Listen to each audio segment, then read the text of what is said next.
Thank you for listening to Seaberg1000.com. To support our station, check out our web store on the site. We also have an eBay store. Search Seaberg Music Library, Inc.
stop messing with the settings here on my mic, or else things happen.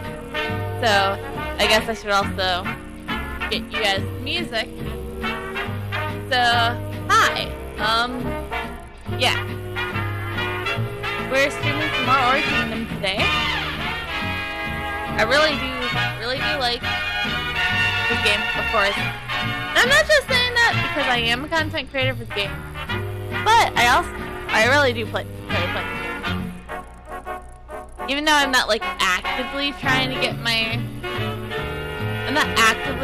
my Reaper up to 15, S15, because I got bored and lazy, but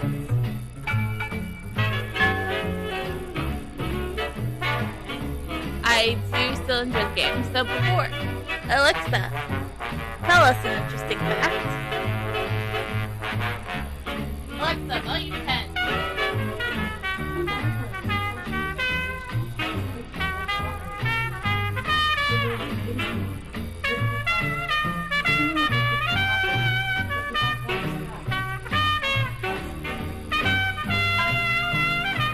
wizards attacked by gargoyles. So, like I said, today is some orc cleanup. Today, I know for a fact I only want to do one area because I don't feel the greatest. I already feel the headache coming on. And I will be playing by ear, and if I do feel like I can't continue, I will do an end stream. We'll wrap up and raid somebody. So, reminder, tomorrow is the grand finale of Ace Attorney Justice for All. And then next week we're starting Trials and Tribulations. And then after we finish Trials and Tribulations, we're going to be heading over to Danganronpa S. And then after we finish Danganronpa S, we are going to go straight back into the world of Ace Attorneying for the Great Ace Attorney Chronicles. And if you want a full list of games I do plan on playing on stream, it is in the game section down below of the stream.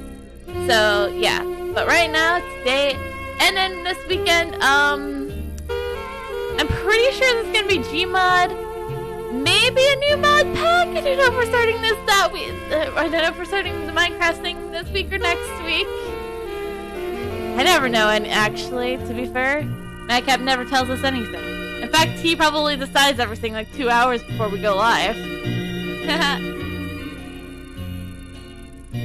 Anyways, also, there's probably going to be a bonus stream for more Viscia cleanup details with the mods. Because I had a lot of fun last time, and I wanted to do it again. Totally wasn't inspired by Hobbit. I'm kidding. It was a little inspired by Hobbit. Anyways, I think we should just get right into the game. Okay, so, oh yeah, I had the wheel up, but I'm not gonna spin it right now. So, hold on, let me set up everything so I can see chat and play the game. So, we're gonna go talk to the green bee. We have some, like, you know, fluff stuff to do first, so we're gonna do that kind of stuff first.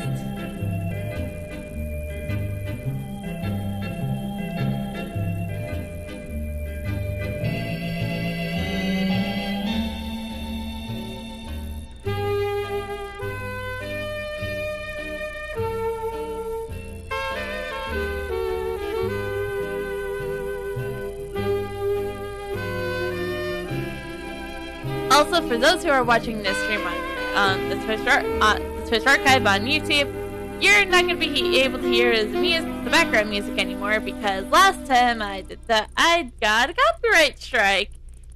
Well, not a strike. I got it copyrighted, so I couldn't make it. So, you know, that jazz of like music and stuff.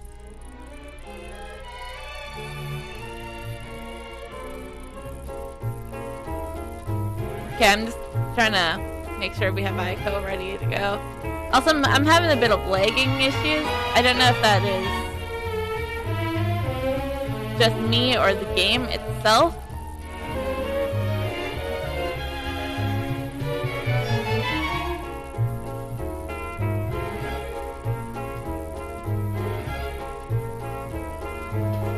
Oh well. I'll try to do that maybe after stream then, so.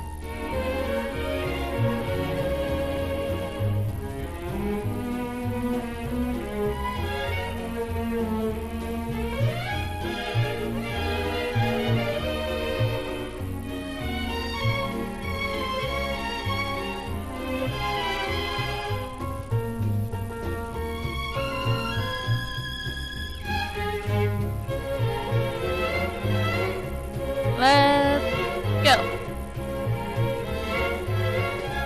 I don't know why I did it that way, but oh well.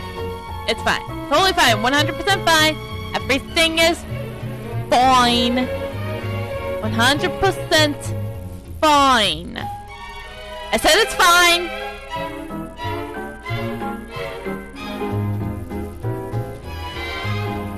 So, let's go. Right now, the Shadow Knight has discovered how to tap into the Cube Gaia's power. It seems now that an all-out war against He and his forces is unavoidable. You are shocked to hear this. You wonder if the Grand Bishop knew more of the Shadow Knight's purpose than he lets on. There are two reasons the Shadow Knight desires to keep Gaia. First is, of course, the vast power of the keep. The power enough to escape the chains of time. You're not sure what the Grand Bishop is talking about, and ask him about more of the chains of time. Natavia, let me remind you that your line of inquiry crosses the boundaries of classified information. We cannot answer you that. We cannot answer you right now. It's alright, Gus. Just explain it to Natavia. Seeing as we are relying on the Envoya's power, the Envoya deserves to know.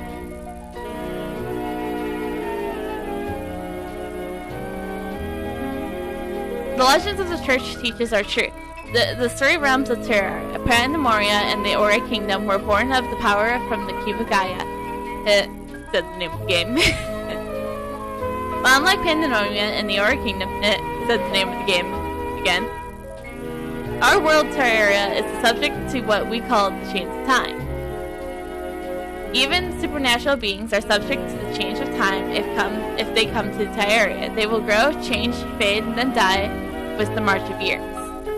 The Shadow Knight was consumed with laying hold of the Keep of Gaia because he believed that if anything could exert mastery over time, it would be the Keep. And with the Keep's power, and an individual's time might be reversed. And if that's true, the departed could quite literally be brought back to life. You mull the situation over. If the Shadow Knight's driving purpose is simply to bring someone who died back to life, then why do the Templars seem to be embracing themselves for an all-out war? Gus looks at the Grand Bishop, then back at you, and sighs through his teeth. That's because we knew we had a second purpose. To take revenge on John's church. Natavia, the Shadow Knight was formerly called the Reinhardt, before they attained the Keep of Gaia. There wasn't a person in the land who could match him and that's how powerful he was. Before his fall from grace, the Shadow Knight worked for the church. Saying this, the Grand Bishop pauses and looks at you. Containing your surprise, you urge the Grand Bishop to continue. Reinhardt used to serve as the Templar leader in Nevea. Everything suddenly seems to add up. Now it seems obvious why several of the Templars seem to be on familiar terms with the Shadow Knight. It also explains why Alex cannot accept the fact that Reinhardt became the Shadow Knight. Also why Andre has such a dislike for the Envoyas of Gaia. Several years ago, Reinhardt's wife was taken ill by a strange disease. When he found out, he immediately stepped down from his duties to devote his full energies to finding a cure. However, magic and modern science offered no cure. We gathered the greatest scholars and doctors, skilled in the practice of medicine and healing and magic. Miles, whom Reinhardt abducted in the Desolate Mines incident, was the member of that team. However, in spite of their tireless work and Herlius's efforts, they could not cure Reinhardt's wife and her life deadly slowly until her soul was finally at rest. Reinhardt wouldn't accept that. After all the good he has done for the world, the woman who meant more than him and anything was taken from him. His sorrow gave birth to a seething anger, and it twisted him into a different person. He took his wife's body to the silent ice field and entombed her somewhere in its frozen expanse, vowing her to bring her back one day. Reinhardt was convinced that the blame for his wife's passing fell fully on the hands of the church. He swore that he would take revenge one day. The weight of what you had just learned is so heavy, you're not sure what to think. You reassess the motives of Reinhardt, the Shadow Knight, but suddenly you sense a strange power. Watch out!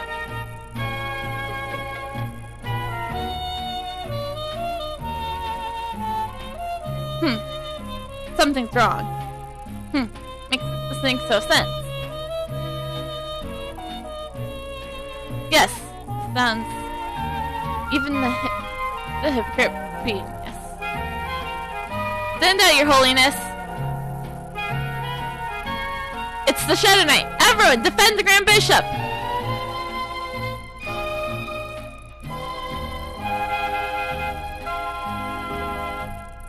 Discomfort and anxiety reigns over the throne. I didn't read that. The Grand Bishop turns to pale. A holy light engulfs Gus and the nearby soldiers. As he looked on, the Shadow Knight drew back his lips and quoted sneer. With the ability, isn't it the whole inculcation? Shadow Knight spoke. Your heart sank into your chest and closely observed the Grand Bishop's face. You saw only sincerity on the Grand Bishop's crescent, and he waited for the Shadow Knight to finish speaking. Reinhardt, you know as well as that without pity, there's no everyone here. Why not tell the whole solid tale, Reinhardt? I'm truly sorry about your wife. I have not forgotten the day. Lying viper. You have no right to regret what turned your back on you turned your back on. I called for the greatest priests, healers, and scholars, Reinhardt. No one could save her. We draw power from the light, but that does not allow us to achieve my mortality. Do you still play to add blindness to the truth?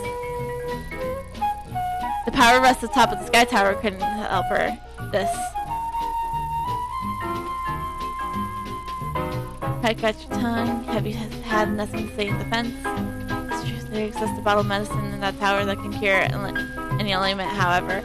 It's only to use the most dire situations and for the most benefit of those written. You're head of the church. Your entire mission is to save people. This was a person's life, Ernest. Are you saying someone's life is more valuable? Even now, I regret that we can do nothing for her. But it's only the decision we can make. You haven't changed a bit, Beanius. It was you who have changed, Reinhardt. Your grief has pulled you from the path of righteousness. Ha! Righteousness?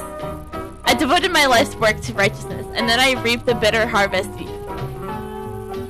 of my toils. Enough of this. I didn't come here to sip tea and debate morally.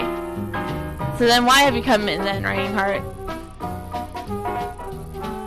I wanted to bring you a small gift to show you I haven't forgotten you. Reinhardt, are you? A strange spell cast by the Shadow Knight made crack. Come forth, you ugly brute. I can take it. I can take it. Huh. I opened the rift to panorama across this land, my friend's dying wish. Soon the more will come, my ranks will grow, make no mistake. I will end you, Beanius, and only I've torn down your church to end this miserable world. Reinhardt.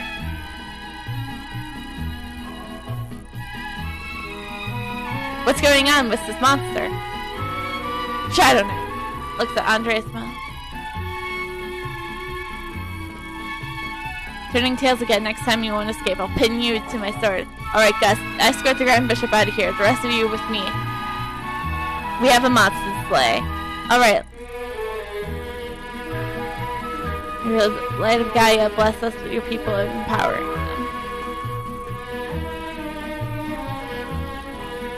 Alright. Look alive, comrade. Let's go. You, come with us.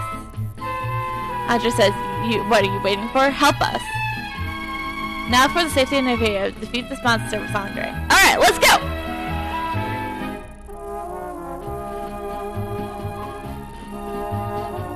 Immediately going! Let's go, Aiko!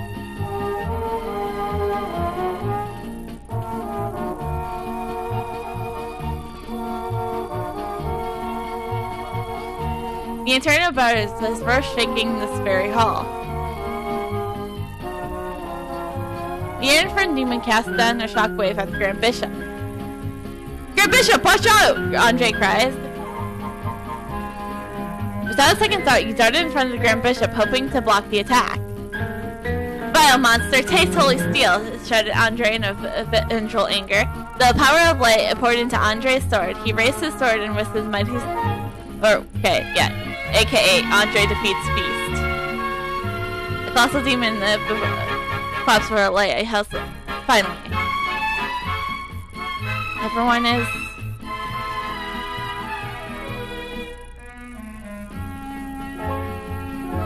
You lean into Andre's injuries. Thank the goodness you were here to defend the Great Bishop. Andre grits his teeth, an exhaust sunken look in his face. You must stop him, Nightavia. Not to wash away the stain of the Templar's honor, and not because and not because of our past trust in him. I've known him for years. His dedication to his cause has always been unflappable. So when he says the world deserves to burn, I believe he can make it happen. That's the kind of person Reinhardt is. Well, don't just stand there like you've grown roots. Check on the Grand Bishop. You ask the Grand Bishop if the Grand Bishop is okay, praying that he wasn't harmed. He needs not to worry like an old man like me. How are the others? It seems we have reached this point now in Nightavia. I want you to understand that the tragedy Reinhardt suffered was really real. And the fact that we could do nothing for him was truly tragic. But we have our reasons for making the choice that we did. It's said that if he continues to harm innocents, to take his anger out on those who had nothing to do with him, then we shall do whatever it takes to stop him.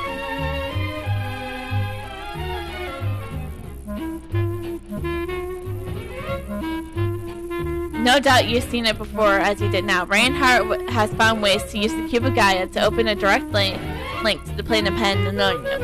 The demon you fought was from that woeful realm. If his words are true, a battle against the demons is unavoidable. The world will face the greatest crisis of this age. We cannot idly stand by. You ask the Grand Bishop what he thinks should be done, and what you should do to stop Shadow Knight, pledging to stand by he and the Templars in this trying time. Our military power will not be enough to stand against the demons in Pandemonium. We need to stand undivided with many races, tribes, and regions of Terra. I would recommend asking the other tribes for assistance and opening possibility for an alliance. Aside from that, Nevaeh is always in need of engineers skilled in manufacturing and repair machines. You tell the Grand Bishop about Augustus from Kakarot Forest, who recreated the ancient Halo energy technology through his experiments. I'll send a messenger to contract him in Kakarot Forest. Then, if we all step forward and give our talents, our odds against Shadow Knight's forces will be greatly improved. Messengers from the other tribes will start arriving in Nevaeh. I want you to speak with them. I will need the help of the brave makers of Vantopiri, as well as the financial and logistical saviors of the Sankey Alliance, a powerful trade. If we are to do battle with the demons, our stronghold in Obvious Woods and Newcrest Forest must fortify itself for battle. You nod, recalling the fragments recalling from your thoughtful, and the situation you're feeling on it has become very complicated. I don't know if I should skip this, so if I can, even.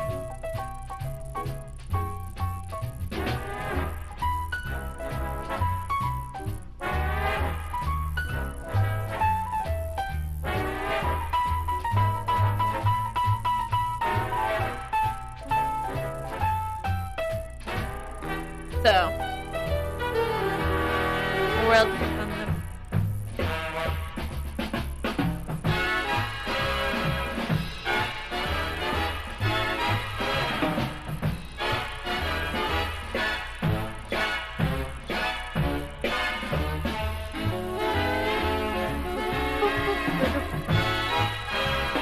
If it's battle they want, we'll be ready for them. Alright. It's about time we get to go spin the wheel, you know? As one does.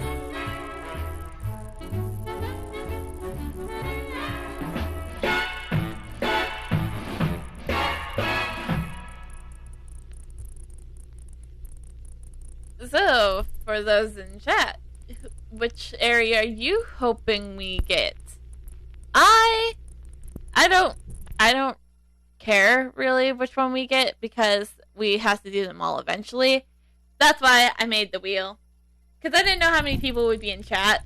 And I was originally going to do this like, last week, but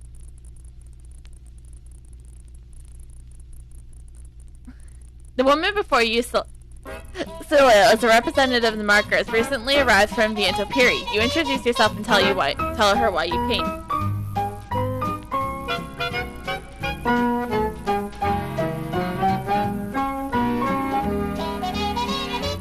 Hey.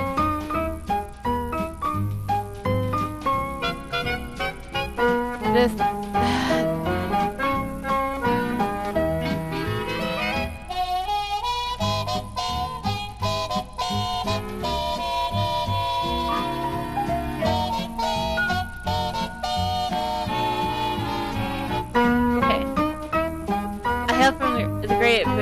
Representing the theory fails human pale in comparison to my people's strength. Okay. You introduce yourself to Steve Graham, the representative of the Sankey Alliance, and tell him why you've come. Oh no! No! We managed to accumulate wealth because we made it important to our part of life. We work together with people we honor and give out. Even our Lucas says the Alliance branches of Sarson Desert manage to spend every coin they get on their hands to tell me why the Sankey Alliance stand to benefit from adding our resources to this venture. You shrug and tell him that if no one stops the march to the Shadow Knight and his demonic army, then the world will fall into chaos. You say that, but I see no sign of it yet. The Shadow Knight may be powerful, but he's just one man. One man can't make it take down an army. Sergen laughs and quiet and pure himself.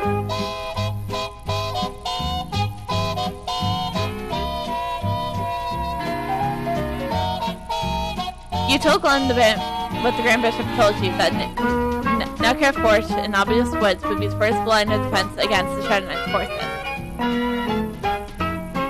So, things that have gone this far, have they? No wonder why Nevaeh has been cramming warehouses full of supplies lately. It looks like I'd better start getting those supplies to the battlefront soon. We're in a bit of a spot at the moment, really. Our soldiers in Necro Fortress stand long and strong, united against the enemy. But recent troubles in the woods have made it difficult for them to completely perform their duties. Okay, so all three of them now have quests. So this is the time for the Wheel of Fate, of which one we're doing first. So how it works is I'm gonna spin the wheel. Whichever one it lands on is the one we do today. So, spin the wheel! And we're going to Star Sand Desert! Now we're gonna pull that, we're gonna close out the wheel, and we're gonna remove Star Sand Desert from the wheel, so for next time we can just do deviantART and Obvious Woods. Oh shoot! I did not mean to close. No, we need the music. I want the music back.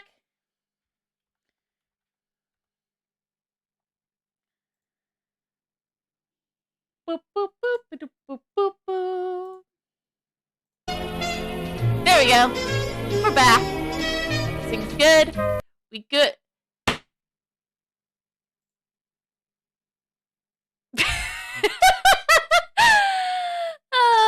Nobody clipped that because the music won't go to the VOD. And it'll just sound weird.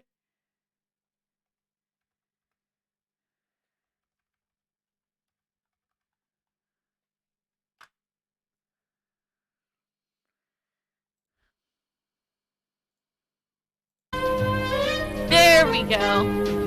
Now I am not going to close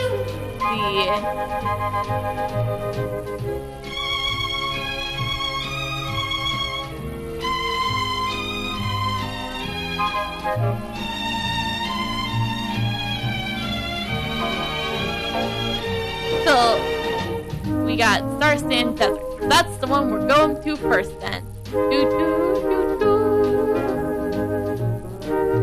Wait a minute. You said your name is Nightavia, right? Deegan's eyes view suspiciously. You nod. Although you are not sure what's going through Sigurd's mind, you still think how you might convince the Sankey Alliance to lend their support to the church. Sanctions against the last, seeing you sinking so hard. I owe you my thanks, Nitavia. Though it seems you might not know the whole story. Just a few months ago, I made a large deposit of some expensive jewelry in the bank in Nevaeh. But one of the collection prices piece was a certain ruby necklace was stolen while the bank was transporting it into a higher security vault. I recognize your name because Soren told me you were the one who recovered my necklace from the sea. Sergen nodded smilingly. You recall how when you first came to Nevaeh, you helped Soren the banker recover a certain necklace from the fleet-footed Andy of the sea. You never suspected you'd meet its owner, especially not like this. I can vouch for you, but the decision whether the Sankey Alliance will throw its financial support behind the correlation you're putting together isn't up to me. The man you'll need to talk to is Hayes, out in Sarsen Desert. He's one of the Alliance project's directors. At this moment, Hayes has been in bind with one of his biggest projects. If you can help him out, there's a strong chance he'll return the favor. The real challenge, Nitavia, is that you must earn Hayes' trust. The rich may have many would-be friends, and successful merchants tend to harbor healthy amounts of doubt to all kinds of people.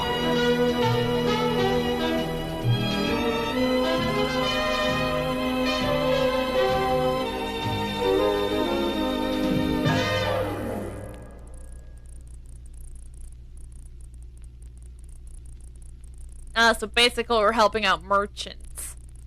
Woo! Also.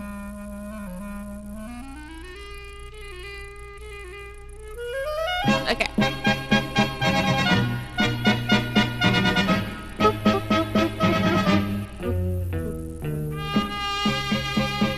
You introduce yourself and tell Hayes the reason you need to come.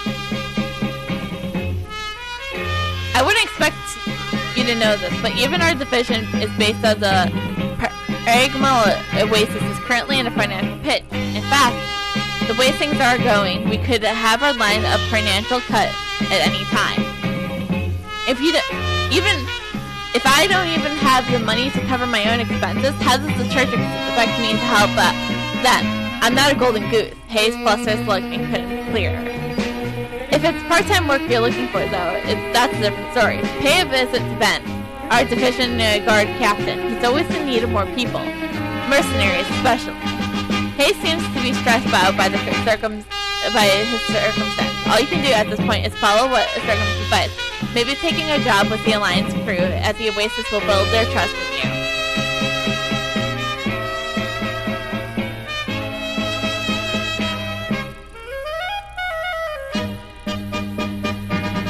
I overheard your chat with Hayes, so you want to become a mercenary, huh?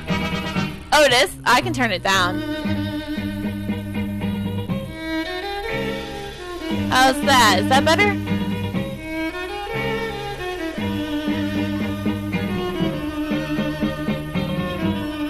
Because I can go like this.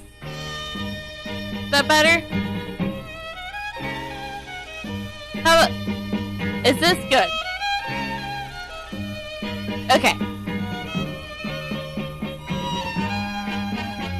Which is good because it's a little loud in my ears, so I'm glad I was told to turn it down. Think it's good money, don't you? Alright, it's your lucky day. You're in. It seems like he's totally misunderstood why you were here, but you decided it would be a good chance to get to know the Sankey Alliance from the inside. Under the gears of mercenaries, you begin your investigation. The name's Ben. I'm the divisional guard captain of the Sankey Alliance. You will be following my orders for the next few days. Oh, great. Your first task is simple enough. Head inside the camp and ask around to get the status of our affairs. If we have a bad situation going on and I don't have the time to hold your hand.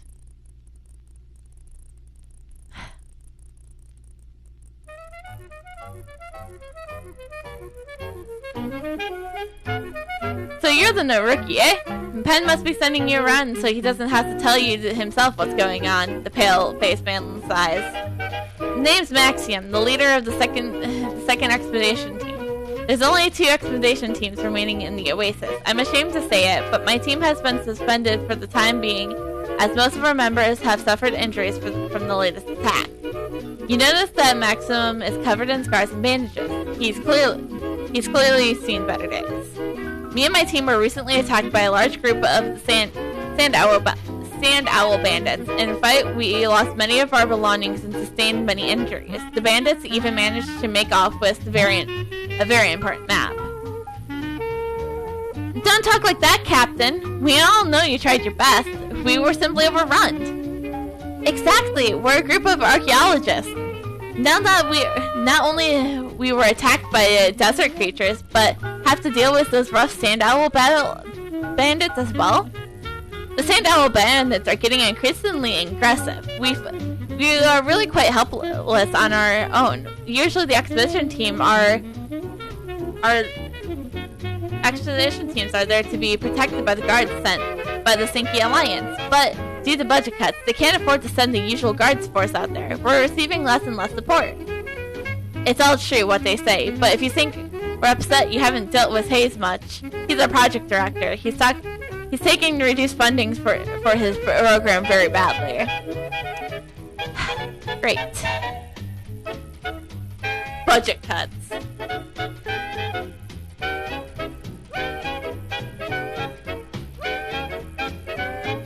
You approach the head of the medical supply team of the Sanclean Alliance and hope to hear what she says about the situation. Oh dear, all of our supplies have been stolen by those bandits. What's left only will support us for a few more days. Camilla mumbles to herself and paces back and forth, checking her list. Not too long ago, the second expedition team was brutally attacked by the bandits. Nearly all of our supplies were pillaged and many have been injured. Those vandalous bandits even stooped so low as to poison their blades. You ask why the Sinki Alliance decided to set up a branch here. It seems to be quite dangerous in the Star Sand Desert. I'm afraid I'm not at liberty to say, but it's in relationship to a certain project we're undertaking. It wasn't too rough out here initially, but back then we had ample financial support and aid from the Sinki Alliance headquarters. With reduced funding, all sorts of problems started popping up consistently. We didn't used to rely on mercenary help as the guards sent from the headquarters could circle the entire oasis. Now we can only afford the most inexpensive of mercenaries. And so that's why I'm going to be paid so much, not going to be paid much. I just, you know what, it's benefit of the church. Benefit of the church.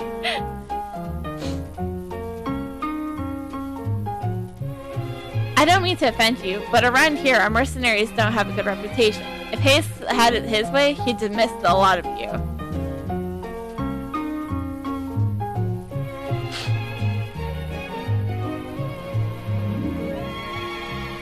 You report back to Ben about what you've discovered from the others around camp.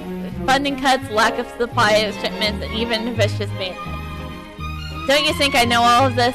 I just wanted to avoid having to explain it to you. The research being conducted out here is taking too long for our resources to be full.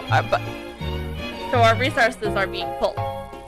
Headquarters hasn't been able to send us any more guards lately, so we've been relying on mercenaries. Some of them, though, worthless.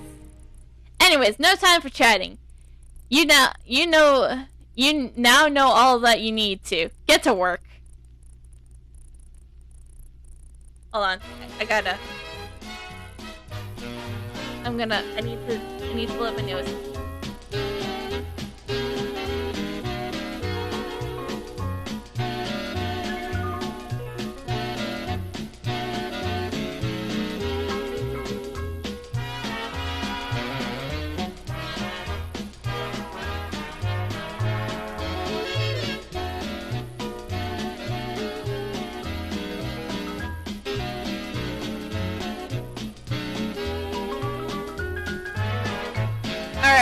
Alright. That felt good. After the latest raid by the standout bandits. The project director Hayes has been scattering our security efficiency. He didn't say anything. That's how I know he's unhappy with our work around here.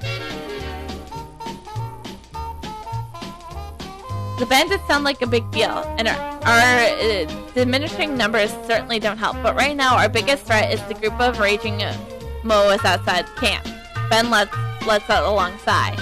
During the bandit raids, we charged through the Moa's dwelling.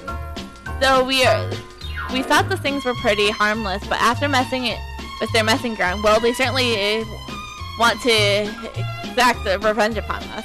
No time for a simple rookie task. Here's your first mission. Fend off the Moas and prevent them from destroying camp.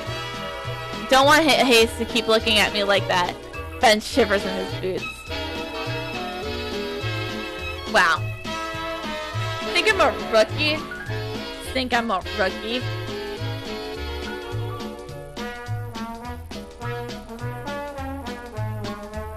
Does he even know who he's talking to? I'm kind of a big deal.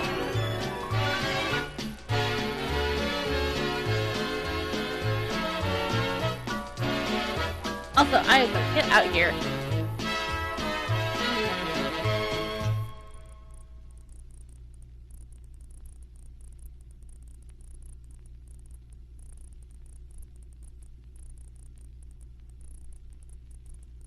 Alright, there's the tiny wing ones.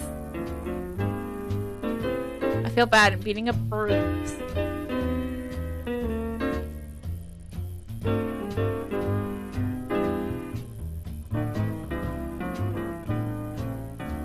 Ha! There we go. You're welcome, Ben.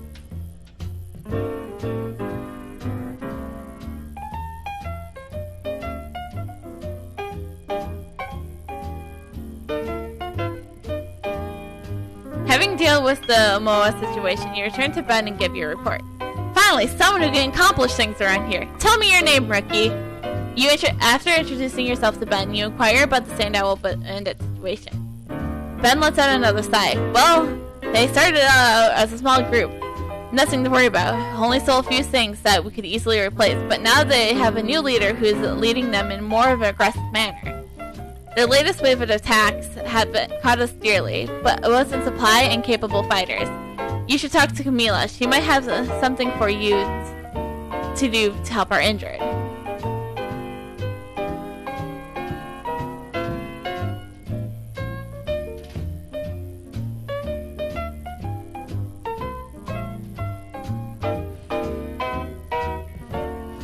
You walk up to Camellia, unsure what you should ask her about.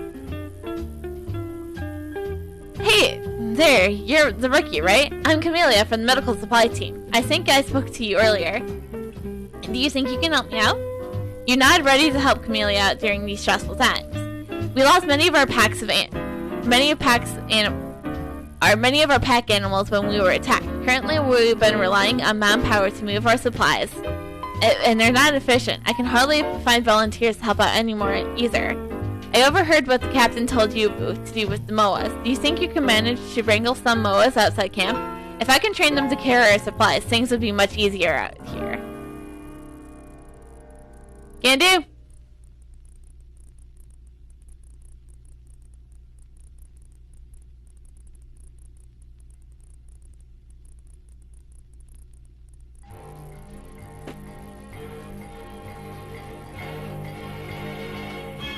And capture! Alright, cool. Come with me, Moa!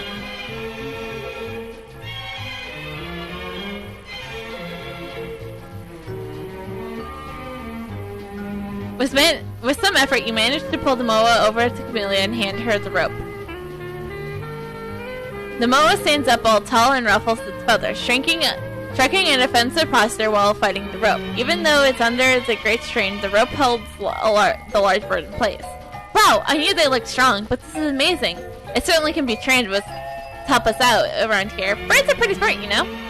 Camellia examines the captured Moa and looks quite impressed. It's hard to find attainable animals in the desert such as this. If you're short on gold, your ostrich could fetch a high price out there. Camila looks at Beauteous, trying not to stare. Beauteous looks worried and begins to take some slow steps away from Camila. However, an ostrich doesn't sneak away very well. You try to stop Camila's thought immediately and telling her that Beauteous has been traveling alongside you too long to even consider selling for any reason. I don't even use him as a mount. Okay? He doesn't even get his gold tier 4, but he doesn't get this gold tier until you're awakened. Okay. Okay, relax. I just thought I'd ask. If I concentrate my efforts on taking good care of this Moa here, hopefully I can train it right. Here, take this as my thanks. Camellia hands you a few coins from her purse. You're the kindest mercenary I've ever met. You don't slack off either. Camellia is glad for your assistance and gives you a warm thank you. Nice. 313 gold.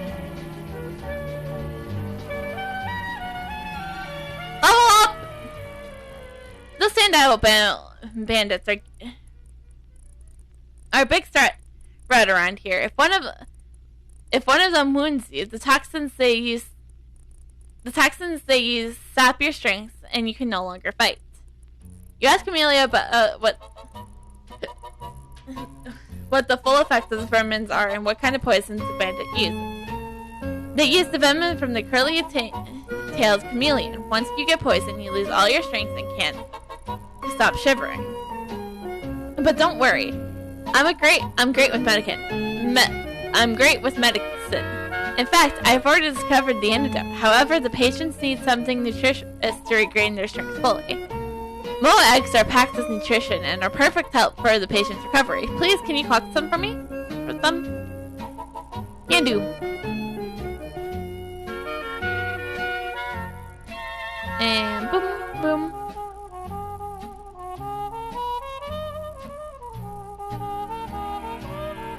Okay, that's our only quest. Okay.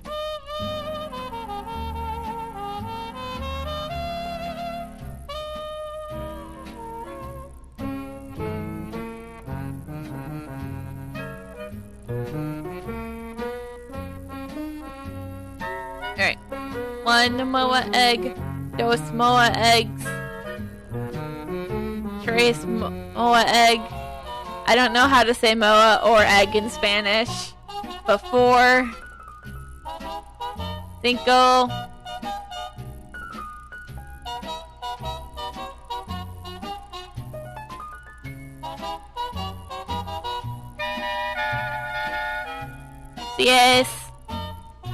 7. 8. Un completo. I don't know why sometimes I start speaking in Spanish. I don't know much Spanish. So yeah, that's just something. You hand Camila the large Moa eggs that you've collected. Thank goodness. These are just what the doctor ordered. My patients and I thank you for your help. Without you, I've tried to collect these eggs on my own. I'm not fit for combat at all. You ask Camila what's been going on between the Sinki's Alliance project and the Sand Owl bandits. People are always mumbling about some current project or research, but no one seems to want to talk about it. So you think it's best to start with the bandits. We launched this project here in the desert, and the Sand Owl bandits have always kept an eye on us. They seem to be planning something, like they're stalking us. They didn't want to make a move for a few years. Then when they started to rob us, it only took a few supplies and ran because they couldn't stand up to our guards. Since the guards sent from the headquarters left us, the Sand Owl bandits are becoming more and more aggressive. Lately, it seems the bandits have gained a new leader, and their group has drastically increased in numbers. This is why we would really need the Sinki's guards most, but they are being withdrawn because of our work here isn't proceeding as headquarters would like. That sucks. You ask a lot of questions about those Sand Owl bandits. Like I used to invested about them. You explain to Camila that you'd like to study your opponent's technique so you can gain the advantage while fighting against them. I see. I've heard from some guards that the St. Owl bandits are sending scouts to observe us as well. They must be trying to find out what our next expedition is. I think I heard the guards have them to the east of Pale Milgill Oasis. I can do words.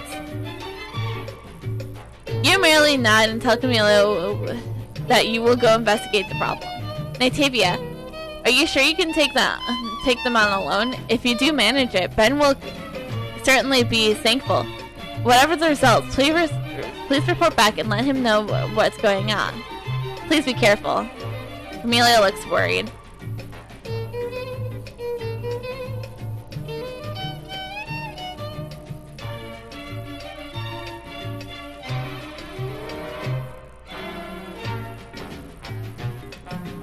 We're ranged people, Ayako.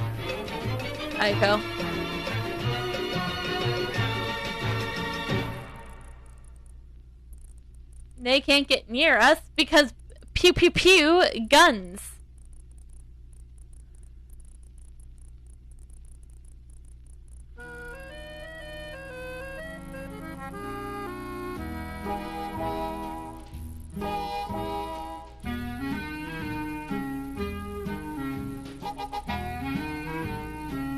Wow. Take the traps.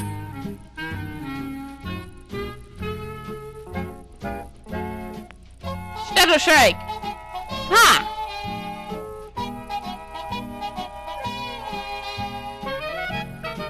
Blitz.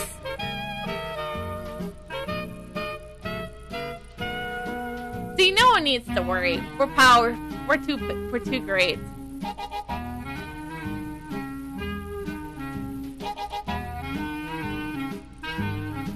After taking care of the Sandow bandits spying on the Pamgamil Oasis, you report back and tell Ben what you have done. What? You really defeated all the bandits on your own? Are you really that good of a fighter? The bandit spies were easy peasy for us. We could fight them all. We could fight them off.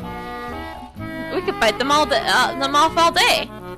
Worried that Merely is breaking will annoy Ben, you try to interrupt, but before you do so, you notice a smile is spreading across Ben's face.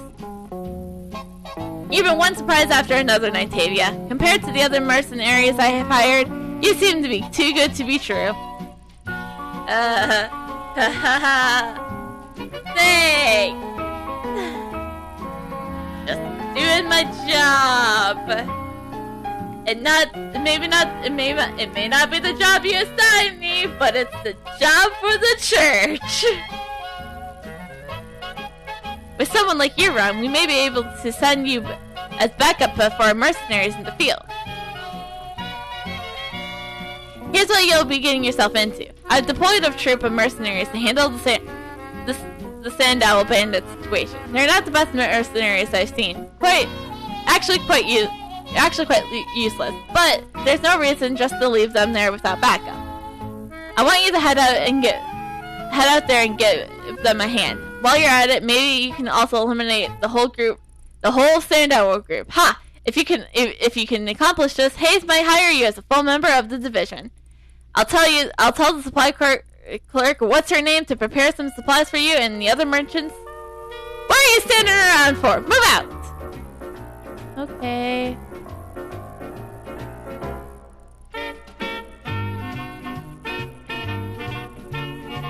Nitavia, hey, over here! Camellia gives you a pack of heavy goods. Ben asked me to make this ready for you. Please deliver it to those poor, weak mercenaries out there. If you can help complete our star plan, you'll be wealthy beyond your wildest dreams. I don't crave wealth. I'm just here to make an alliance with your group. What did I just say? I didn't say anything, right? Really, I didn't. You didn't hear anything. Vehemently denies what she just said. Okay. Okay. You do that. Okay, cool. Okay, cool. So, yeah.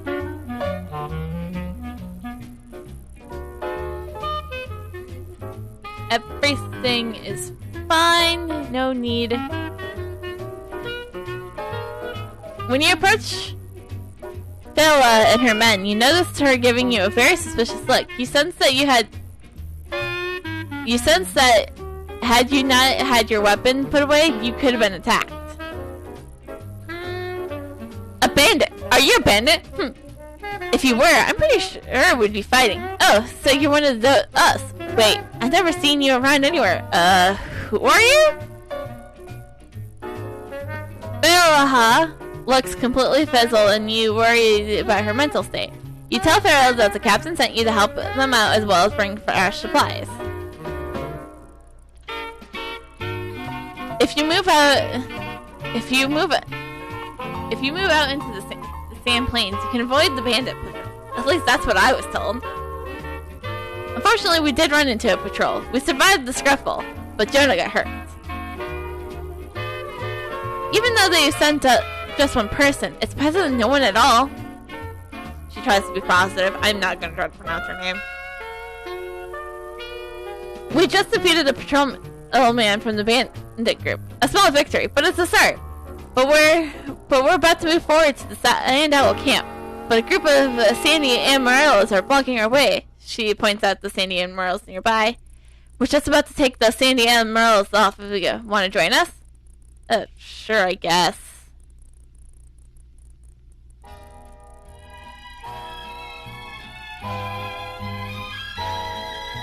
In fact, I've been wondering if we should go back to the oasis. Once we were fully prepared, we could return and look for the leaders and everyone else.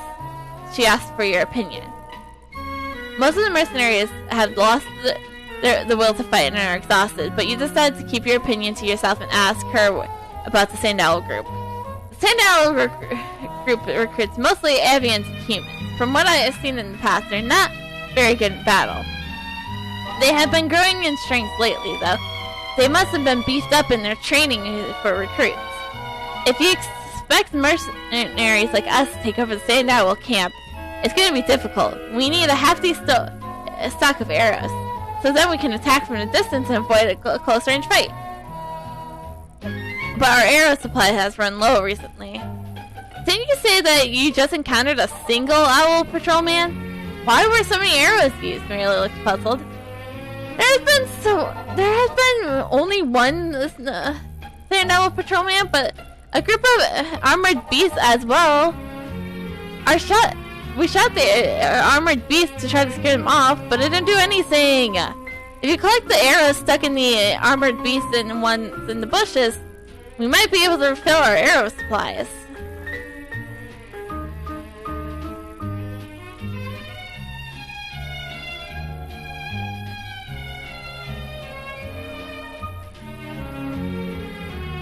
Thank you for listening to Seaberg1000.com. To support our station, check out our web store on the site. We also have an eBay store. Search Seaberg Music Library, Inc. Okay, so there's our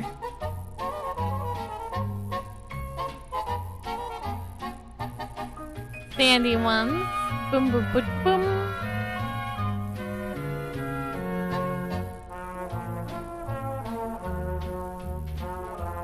I'm going until we get the other damaged arrow. Okay, there we go. Now to the hammer and armadillos.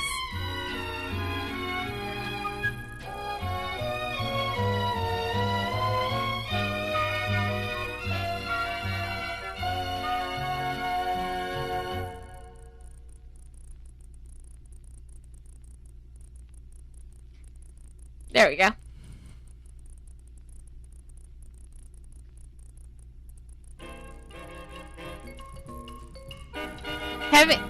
Having handled the sandy arrows, you return to her and give her the news about the clear path. Alright, with those monsters cleared, we can go seek out our lost mercenaries. I have no idea where they are, she giggles nervously.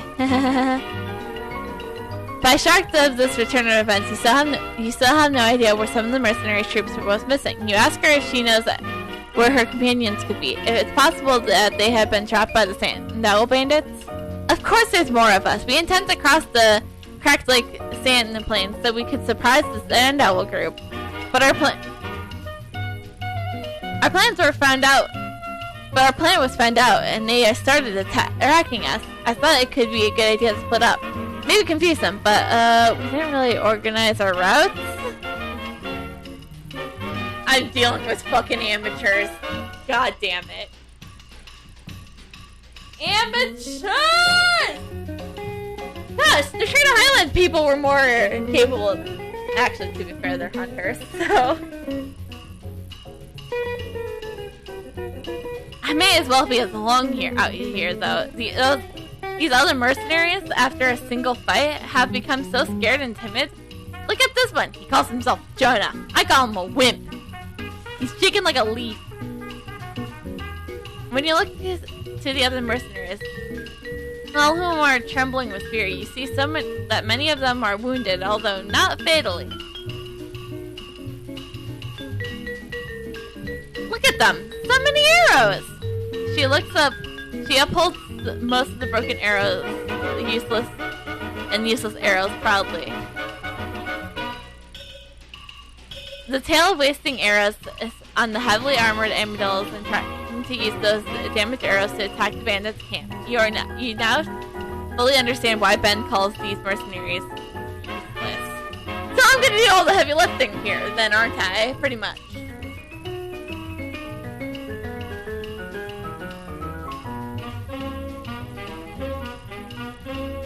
I'll take the camera for education skills. Everyone, prepare yourself. It's time to take out those bandits. She shouts orders to the other mercenaries. We'll advance from our current position and pass through the Rex territory, then cross through the curly-tailed chameleon realm in the north. This will bring us to the position of advantage upon the bandits' camp. She indicates positions on the map as she gives orders. We need to send out a scout to make sure that the way is clear before proceeding. She looks around, observing the other mercenaries' reaction. No one speaks up. Looks like it's up to you then, Natavia. Scatter out or attack route, and maybe you'll even find the other missing mercenaries along the way.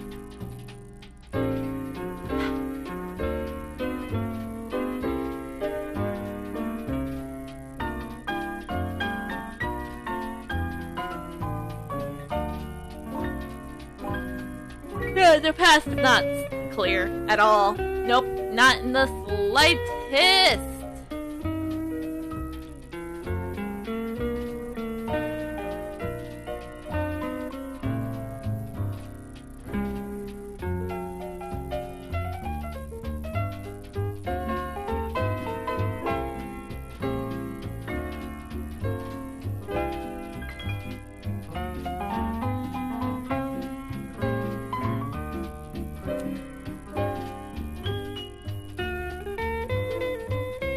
Did you find any of the missing mercenaries along the route? What about the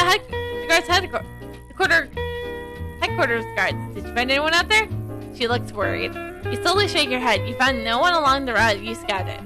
No one's there. Could it be too dangerous, perhaps? Maybe we need to reconsider our plan of attack. She paces back and forth, chewing on her fingernails nervously. After thinking about it carefully, I've reached the best possible conclusion. A decision fit for the best of the mercenaries out here. Me! We'll retreat at once to camp at Perlman Oasis. After her grand plan of attack, you're shocked at her decision. You almost didn't want to bother, but you ask her why she changed her mind. As you know, poor Jonah is so scared he refuses to walk. Obviously, he knows this is a trap. I see the path ahead crawling with dinosaurs. Jonah might be right to be afraid, don't you think? You stare at her for a few seconds, then shrug and tell her that you'll take care of the dino problem. It should be safe then to press on, you hope. Yes, good work.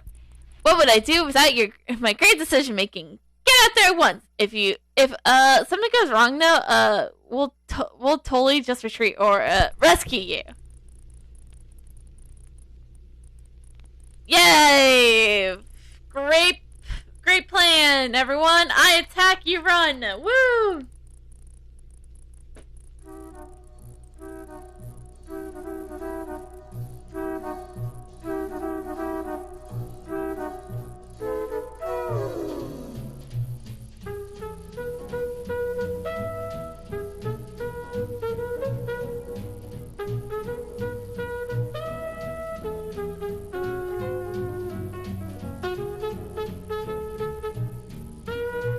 Oh, we do have a...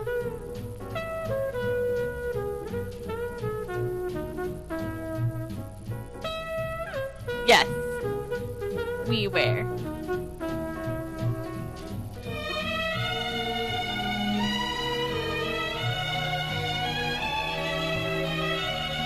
We wear these too.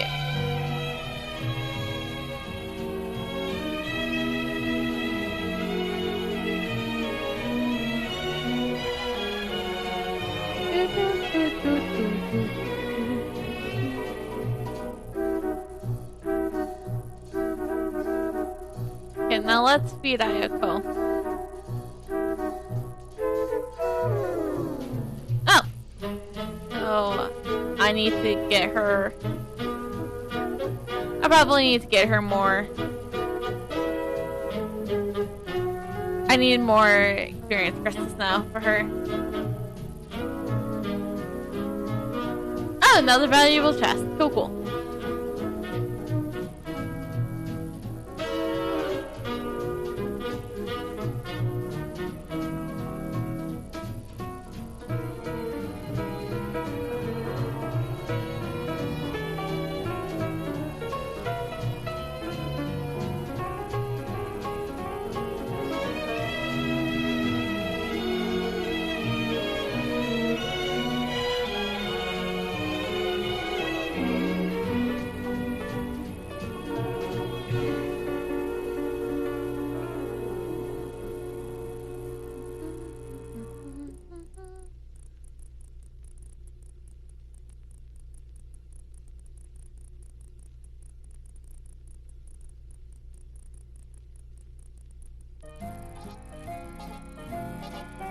Having ended the Rock's invitation, you return to her, but find her pacing back and forth in a panic. Thanks for your help, but we have a critical situation here.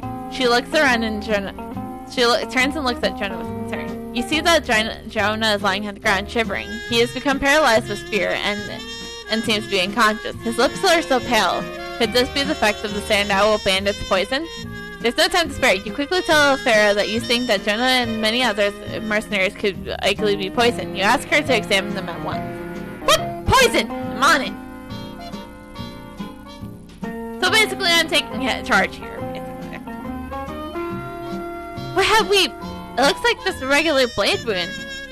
There's some swelling, but could it really be poison? She could hardly believe it.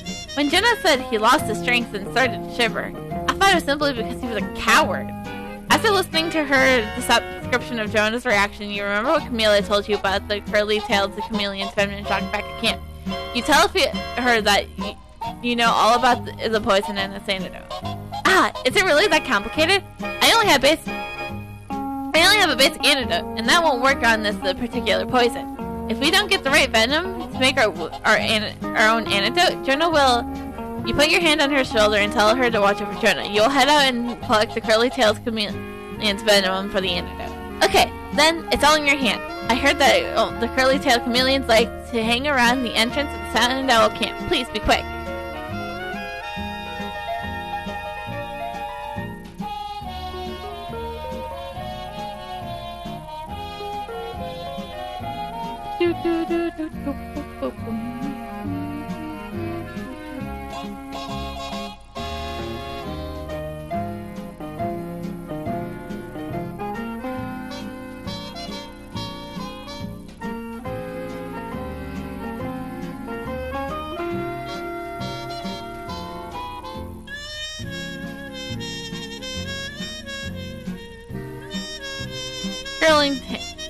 Nice.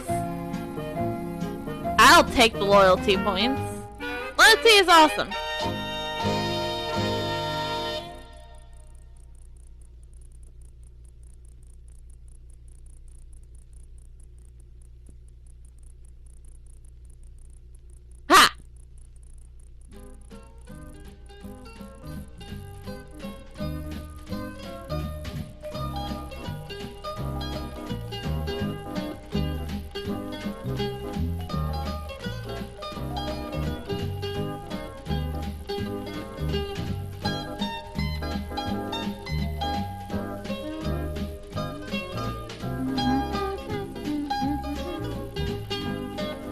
You handle the poison glands you were able to gather over to her. Hopefully she knows what to do now. Is this it? The curly tail of the chameleon's venom?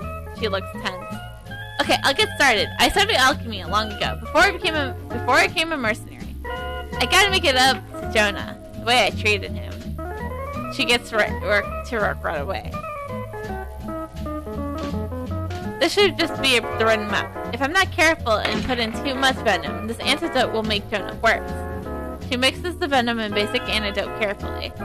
Fighting poison with poison is the only way sometimes. We have no other choice out in the field. This better work.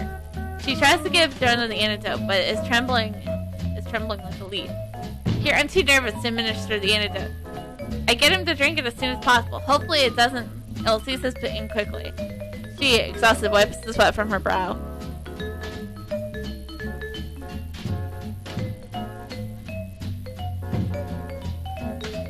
You pour the antidote taste. Not long after receiving the antidote, Jonah begins to awaken. Fiala finishes mixing the other antidotes and administers them to the other mercenaries. Suddenly you see Jonah staggering over. Jonah, do you feel any better? You idiot. You can't even distinguish between fear and poison. If my boss wasn't so numb, I would really give you an earful. Is everyone else okay? You almost killed us. I'm so sorry. I'm so sorry, Jonah. At least I caught it in time, right? I hope you can forgive me. I was such a fool. She smiles sheepishly. How are you feeling, Jonah? Are you well enough to travel? I'm awake, aren't I? I was poisoned, not killed. Jeez. Nitavia, even though the time is ripe for our attack of the Sand Owl camp, we must bring Jonah back to the Oasis for medical treatment as soon as possible. I've been doing some thinking while Jonah was recovering. The other mercenaries, along with the guards, were probably captured by the Sand Owl bandit. If we are to rescue them, we'll have to sneak into their camp. Hurry! Enough talking. I suddenly don't feel so well. The antidote you made... You sure it was an antidote, right? She looks at you and shrugs. We have to take care of this on our own first. We'll bring Jonah back to the Oasis right away. Upon arrival, we'll ask Ben to send reinforcements to assist you. While you're waiting for them to arrive, why not investigate the Sand Owl camp first and establish a good strategy?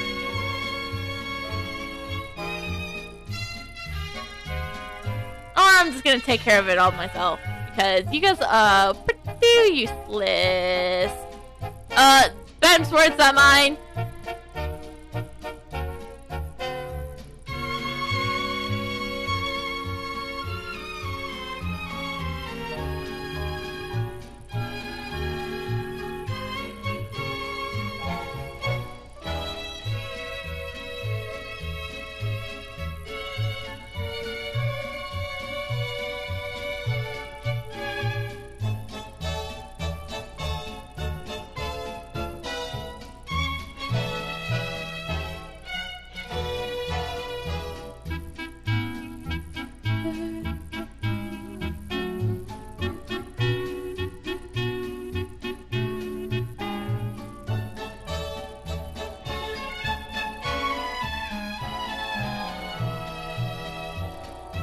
Yeah!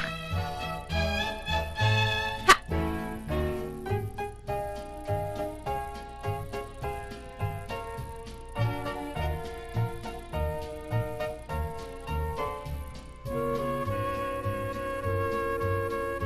Siete, and this is the left.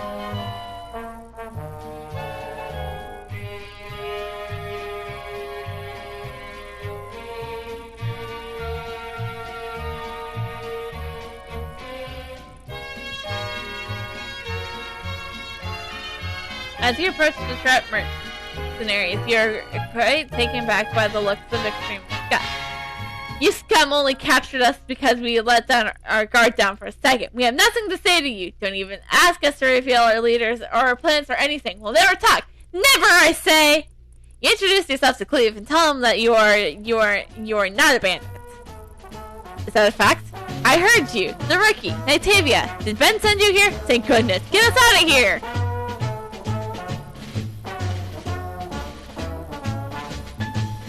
You try to open Clee's cage with brute force, but exceptionally strong. It was well made a lock. You ask him if he knows where you can find the key. Those bandits are very well organized. Even within your laser, many of the Sandal bandits are in possession of cage key. You should be able to snatch the key from one of them of the bandits nearby. Try to ambush one and get it back here without drawing too much attention.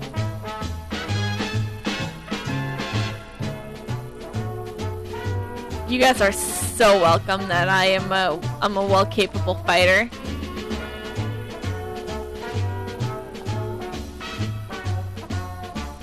One key. Oh, valuable chest!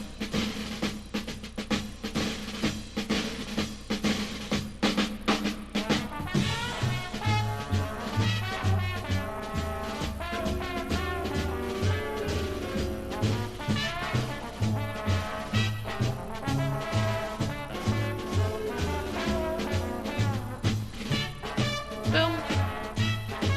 Boom. Boom. Boom. Boom. Boom. Now back to fighting. Ha!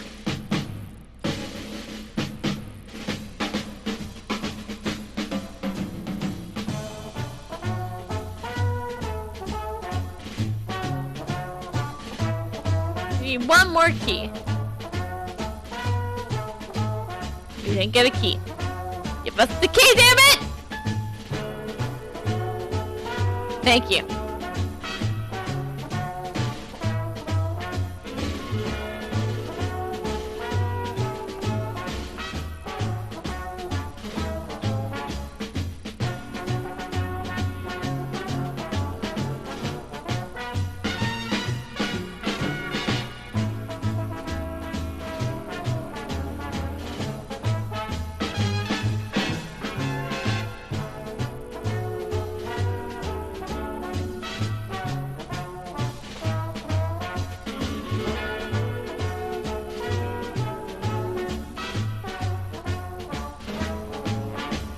And I have an extra key.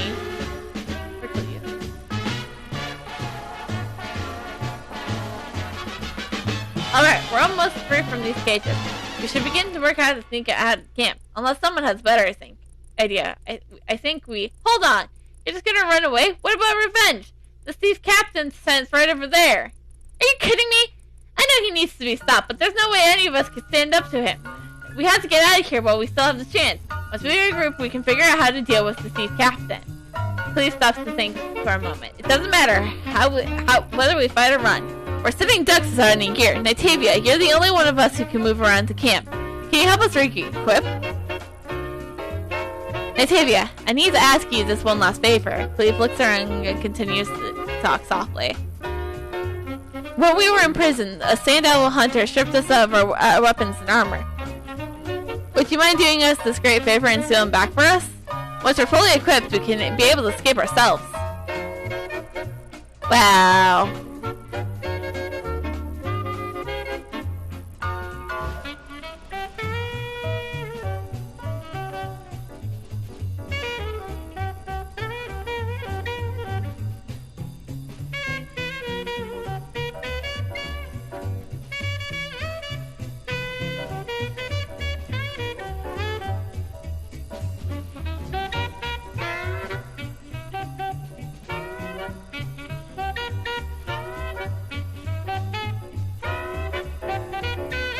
Got some armor and one weapon. Got more armor. Didn't mean to fight the bandits. Alright, there's our weapons.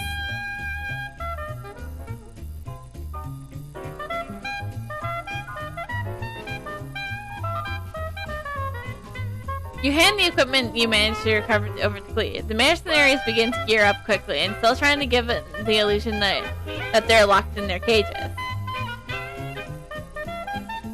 I'd rather have my own gear, but at this point I can't be too choosy.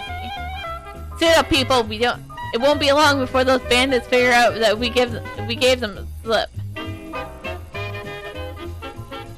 Lightavia, listen up. Here's the plan. I'll lead the fallback to the Oasis.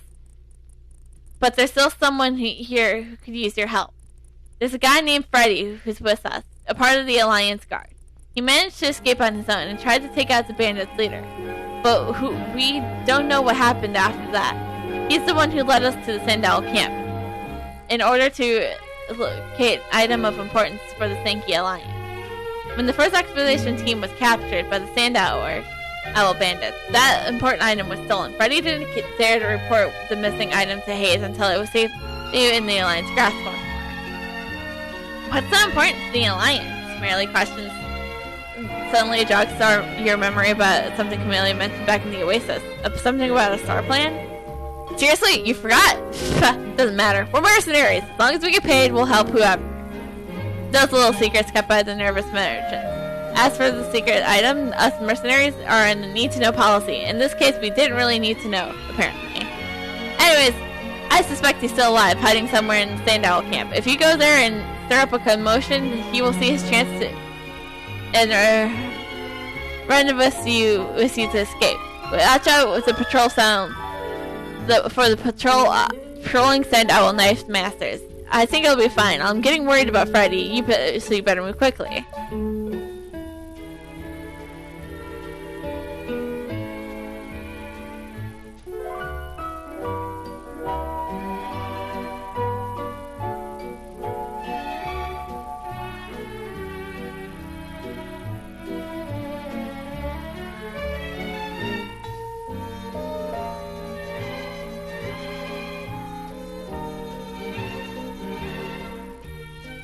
Oh, Jesus.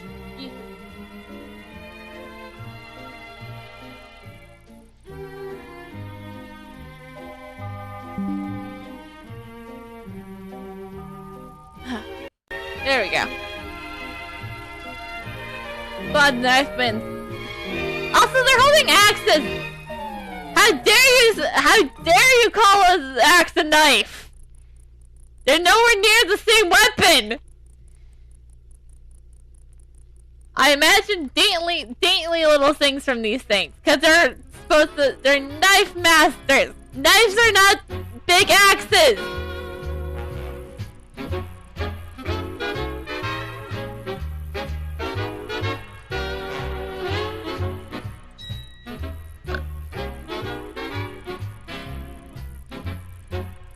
At last you found Freddy. You call out to him only to meet by a steadily gaze. Freddy looks over at you and immediately goes over to the fence, ready to strike at any moment. You quickly explain who you are and why you've come. So, you mean to tell me you're one of those you're the one who smacked down all those bandits on the ground? It's hard to believe. What mercenary band are you with? I am with the church. Ow.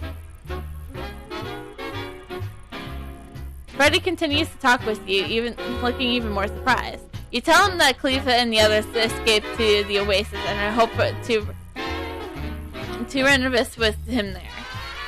You go on if you want. I still have something I need to do, Freddy says with a stern voice. Take a moment to grab Freddy's attention and ask him the reason why he's searching the Sandal camp. But didn't tell you anything about the star plan? Freddy looks a bit confused. Well, no time to, present, eh? I'm putting my life in your hands. How could it hurt to tell you? The star plan is the reason it's been a division here in the first place. The goal was to unearth the treasure hidden beneath the desert. Freddy nods and points to the ground. That's right, treasure. Just like you probably heard, but only our copy of the map got nicked by the Sand Owls. I bet it's already made its way to their leader's hand. The new Sandal leader only has the position for a short time. It says that he's a formidable fighter, and he's defeated the officers in the group. That's how he rose so quickly. You tell Freddy you're willing to help steal the treasure map back if he likes the hand. Sounds keen, mate. Let's live separate. You're a better fighter. Why don't you face down the leader? I'll stir up some trouble in the camp. Let the rest of the baddies attention. How about that for a plan?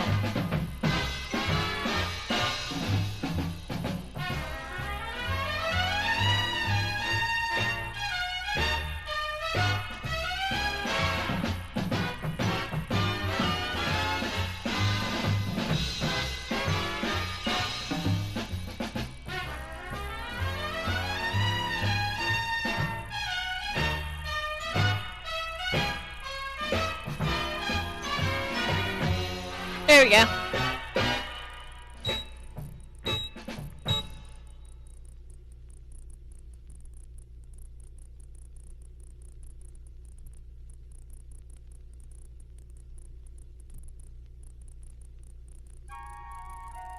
Oh, shoot. I meant to do this. Ha!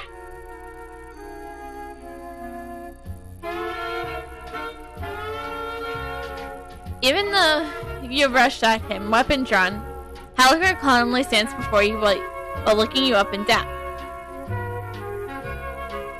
You demand to know what Halkar reveals to you your location of the map, but it's only met with a blank stare. I didn't expect we meet again, Nitavia, especially like this. He already knows your name. You can't help but stare in shock. You never met this person before? Nitavia, be careful, that's... Before Mealy can finish her sentence, Halleck, the leader of the Standout Bandit, slowly rushes you with his weapons drawn. Okay. And again, perhaps that is your special training. No. Ha!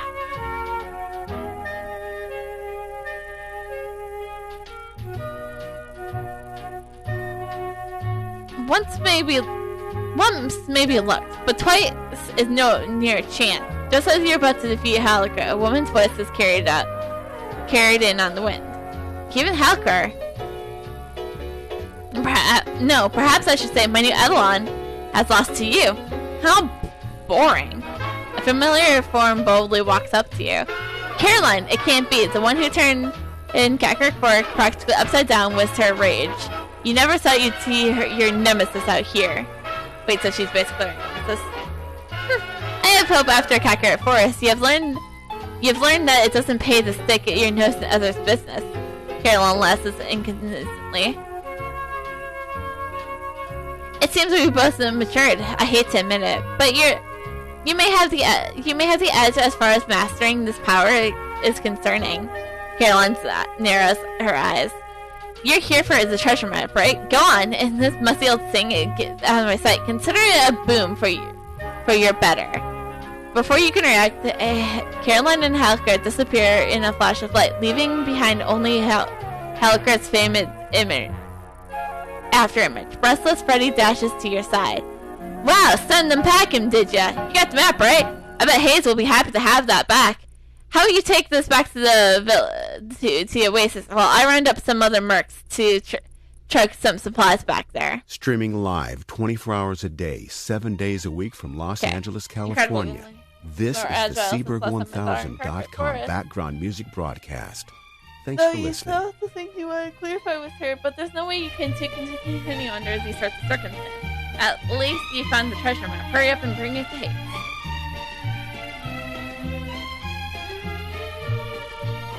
Okay. Damage.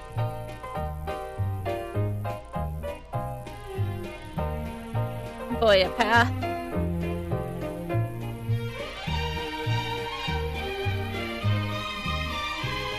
So our next one will be 57, so we'll get Frozen Saveo at,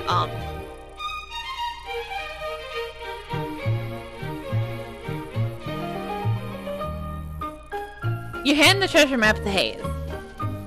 God zoinks! The stolen map! How in blazes did you get your hands on that? Hayes looks over at you in both in wonder and confusion. Wait, you're that mercenary who recently joined us, aren't you? The one that people have been talking about. Nitavia, right? I've heard quite the account of your accomplishments. You tell Hayes the tale of your dangerous skirmish with the Sand Owl Bandits and how you faced down Caroline and Hallecker.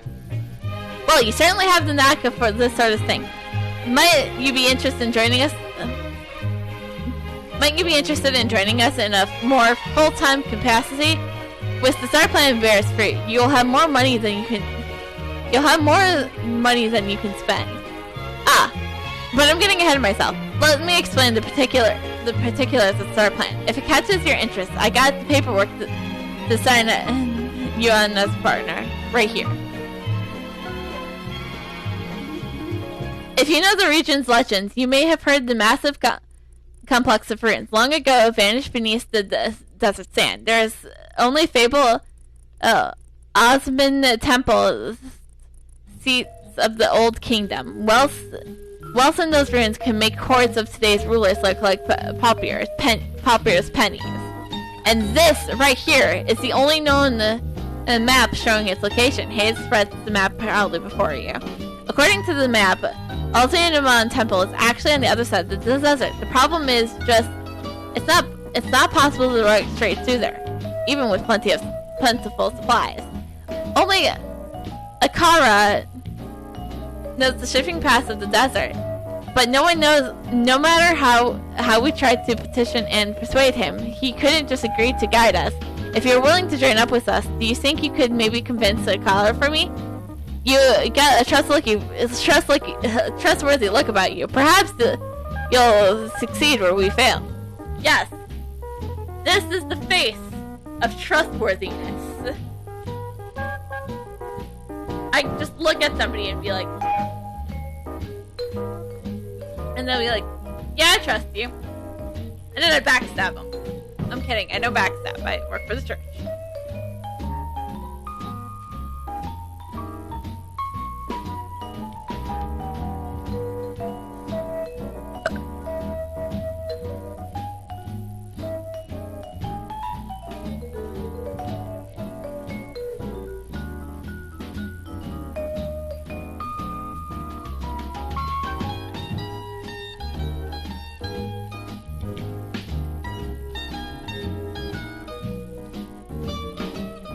Tavia, right? The one Hayes invited to be a part of the star plan.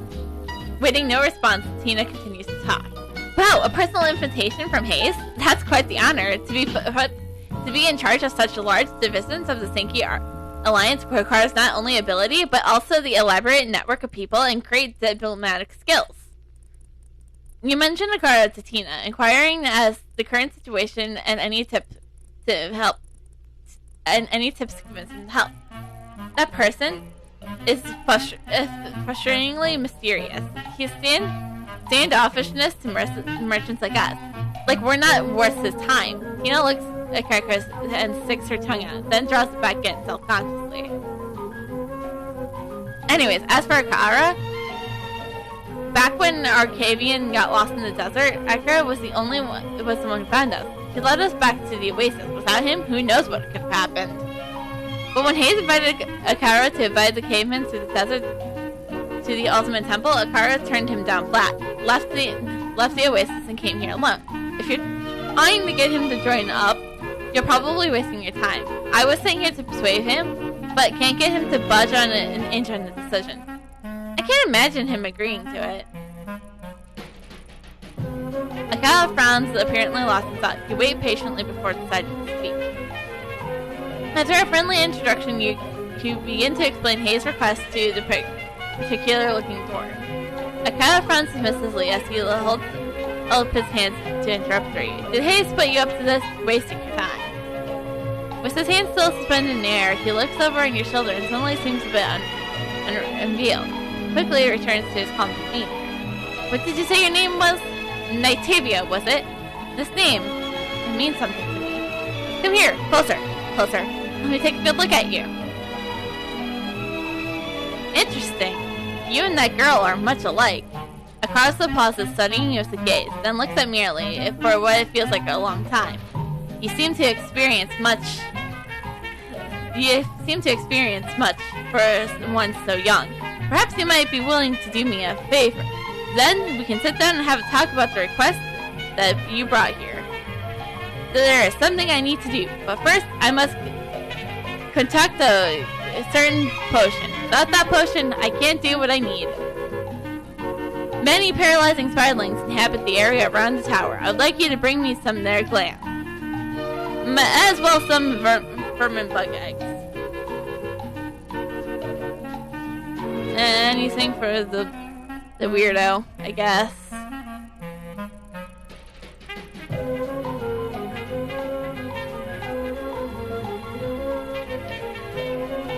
Uno, dos, tres, and then cuatro.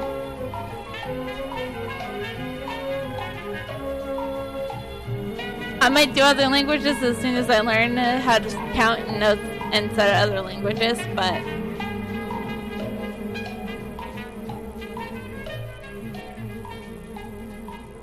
Oh no, I'm not getting these paralytic glands.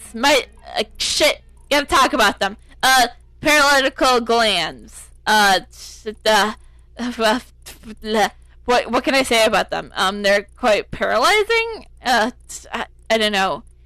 We're not getting them, so I need to talk about them, or else. There we go. There's one. See, it works. If you just talk about them, it works eventually. And if we're not getting any, well, we got one, but we need two to finish this quest. So come on, give us a second one. I don't need the large ones. I need the paralyzing ones. Paralytic. I do words.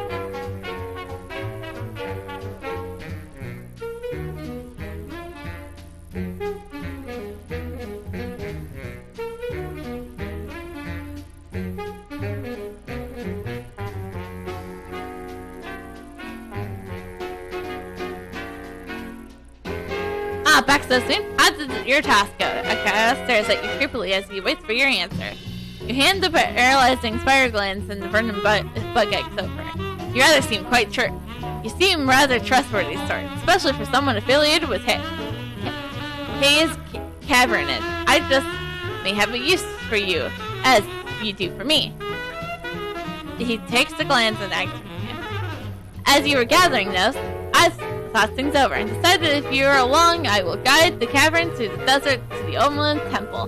Before Akara finishes 17's frost drop and Shakagur is setting exposition. You also get a strange feeling about Akara's agreement. So you are about to express your unease when it begins to speak. I have one condition though. I will only help if you agree to help me, Nightavia. As Kakara spreads, she mashes the eggs and sproutlings into a paste. Some say those dunes are cursed by a mysterious power, and any negation by squeeze the royal run here will break. However, I've learned to peacefully coexist with those ever-shifting sands. Shall we make a deal? A bargain, if you will? You will help me with what I need. I will gladly sort the scanty alliance across the dune. Oh, don't look at me like that. I won't ask you to do anything morally corrupt or life-threatening. And, of course, if I violate this agreement, you won't have to help me at all. You aren't entirely sure what Kaka plans, but if you really can safely lead the exploration team, it might be worth considering. His eagerness seems rather strange, though. After thinking about it, you nod your head in agreement and ask Kaka what kind of assistance you'll need. Well then, since we have come to agreement, let's commence the preparations. First things first, we have to plan simple issues to handle. In my opinion, they should have already been dealt with. If you head due east, you'll see quite the number of sandy amaryllis, and the expedition pass will have to cross over their habitat. If you want the expedition have a safe journey, you'll need to totally clear the armadillos out of there. Is there a way to avoid all those armadillos?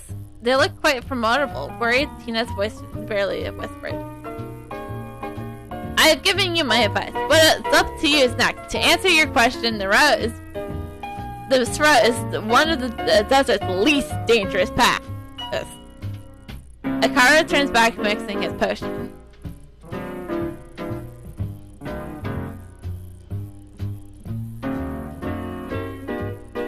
I've been down to the oasis to check the cavern, so I know the setup more or less. To cross the desert, one must have enough food, especially enough water. Then there's the equipment the expedition has to haul as well. This cavern's limited number of packing animals. It's virtually impossible for them to carry all the supplies they'll need to take all their equipment. Here's our plan then. To the east, you'll find some more sandy amaryllis. Take these veins and harnesses, the strongest of them. I'll give Tina some instructions of how to tame the beast. If you are... You see where I'm going with this?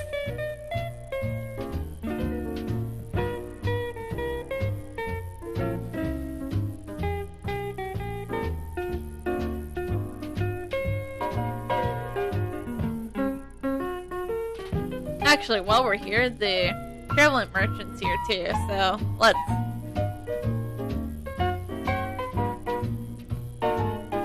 We got some stuff to sell.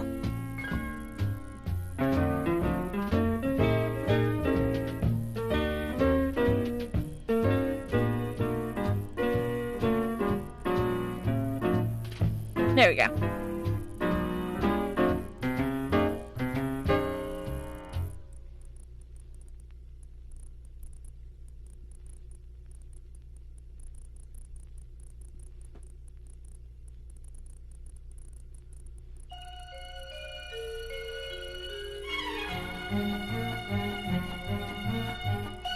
Let me tame you! Or refine you.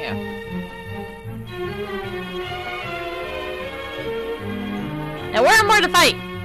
Ah!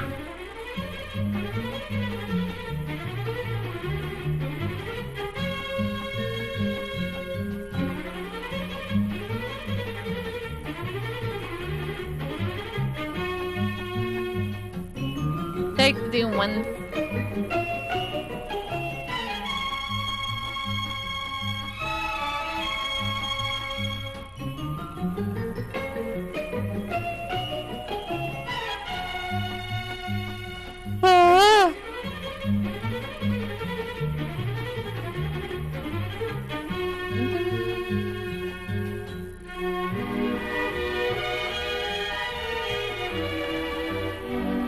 Alright, let's go talk to him first. Grab the...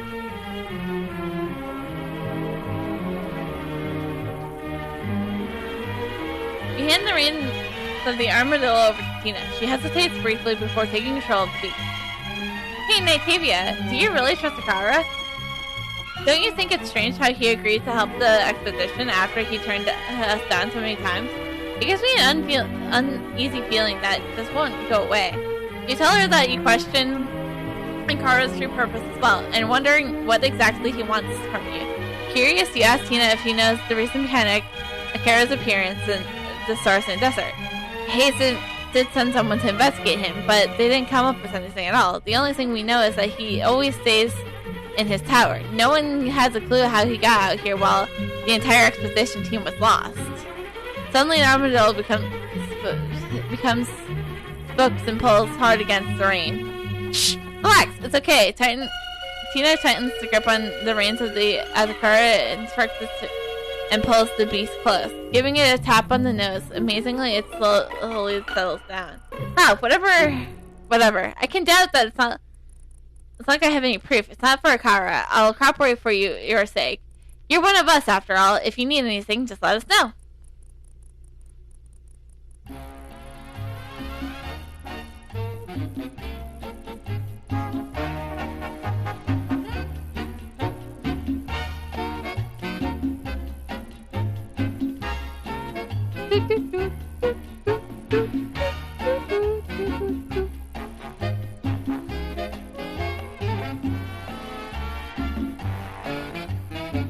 Not bad for a newcomer to the desert, but compared to what lies ahead, those armadillos are just a warm-up.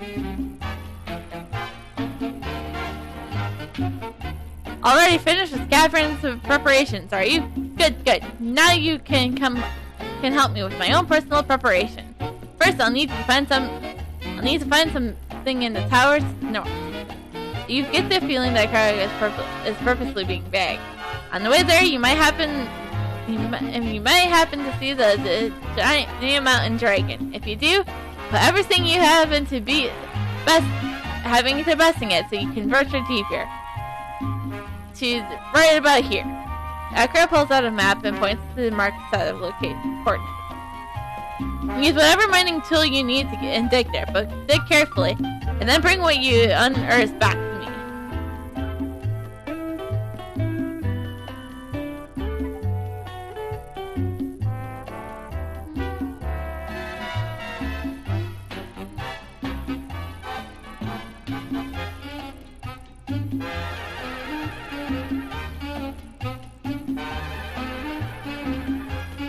Yes! Scary dragons.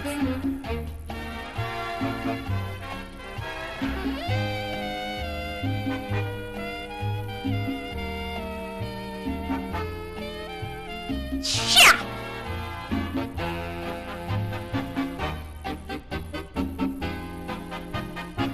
Tres, cuatro, cinco, 10. Valuable chest. 7.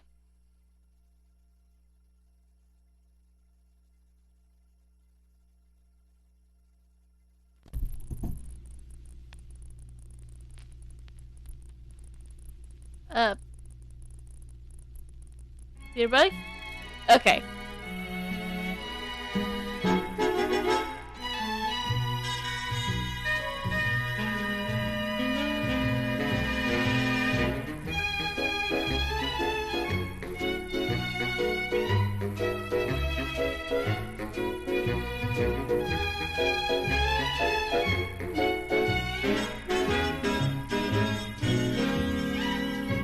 Oh, I've already completed the quest.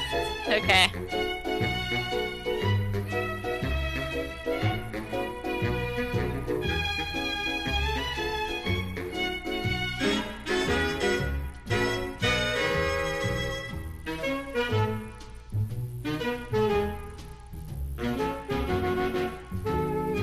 Ah, you're back. Have you found anything of interest?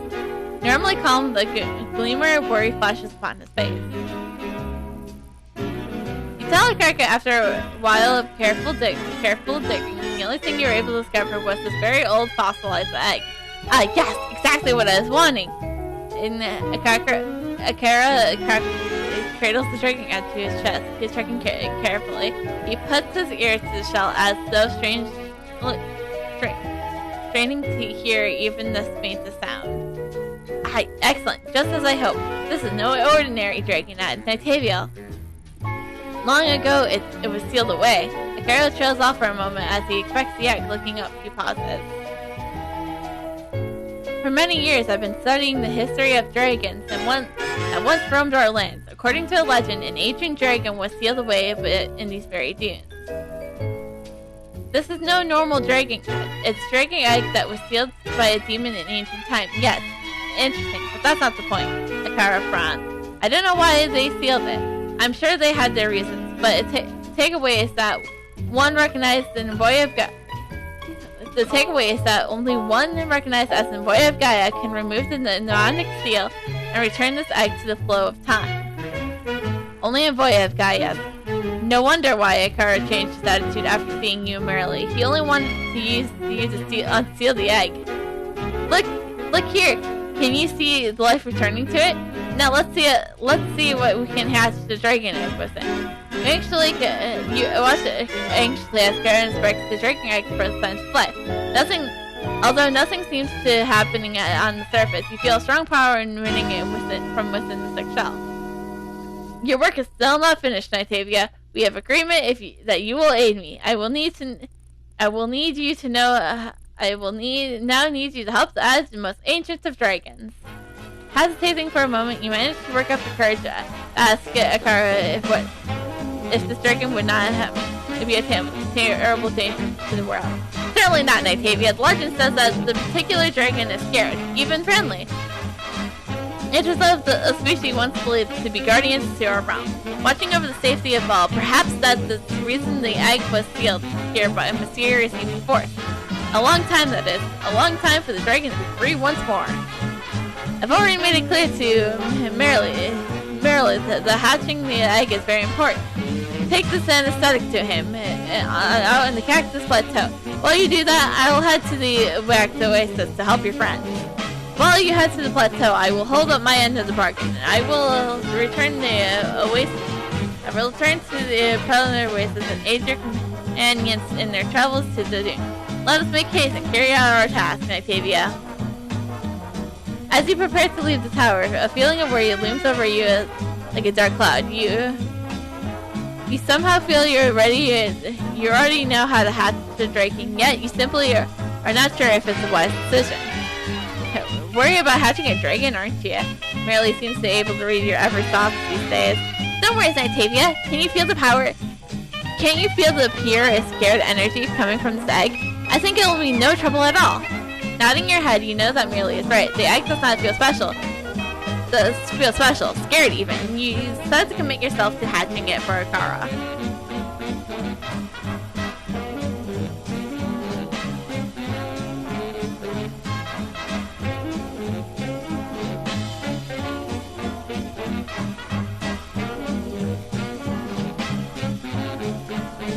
You greet Merely and tell him what's with the car and the strange dragon. Confound it! That's crazy! Akara wants to hatch a dragon? Inconceivable! I've heard about crazy people like him, but completely mad about dragon? He's one of those. Them, isn't he? Let's get it over with then. Then, it's been unsettling around here, to be honest, and Akara saddled me with this kid. Merely gestures to the young hoss beside him. Something's attacking me. Hold on, Merely. Anyways, Akara told me I'd be paid well if I worked this cavern. That's why I'm here. I'm helping! Smiles happily. Why is it that no matter how many people in the Union sends, no matter how much money they throw at him, Akaka isn't swayed?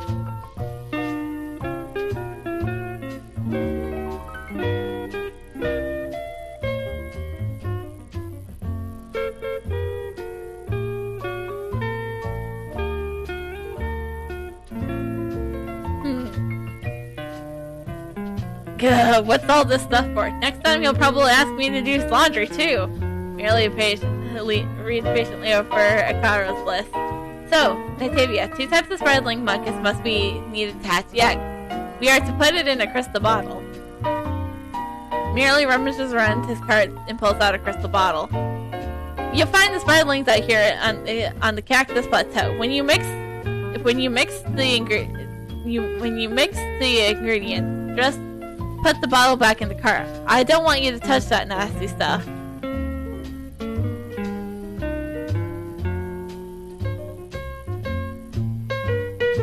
Natavia, have you noticed the spiralings seem to get closer and closer?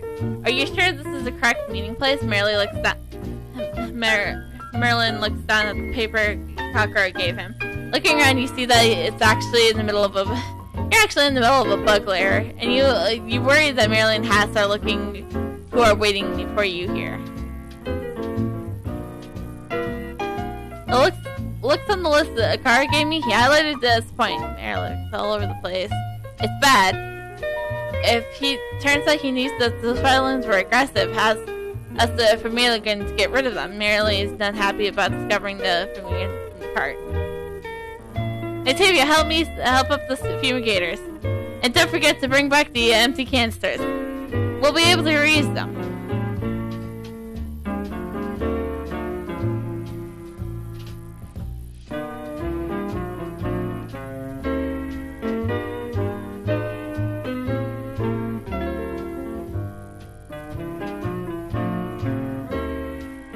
Okay, I'll take the gland. Just need one more gland. Because then we can, when we finish these, we can work on the...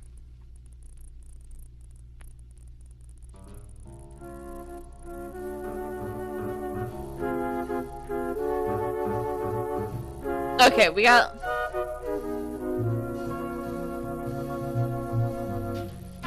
Let's finish up this quest then.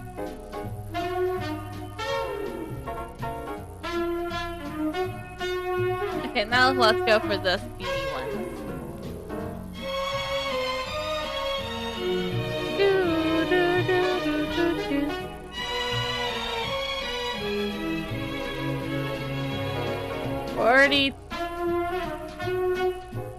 Okay, so we got the mucus.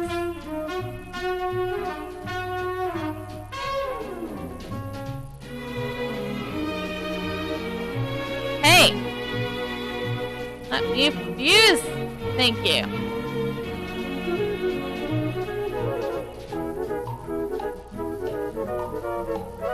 And don't you dare try to hurt me! Hiya!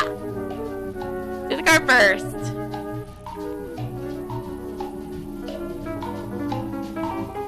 You carefully put the crystal bottle back in the cart. Merely stands beside you looking uncautiously. What the heck does the car want with this nasty stuff? He looks cautiously at the crystal bottle. Is that smoke? Whoa, it's heating up! I wasn't expecting that. I guess missing those two types of nucleus to generate heat. Where does this guy study chemistry anyway?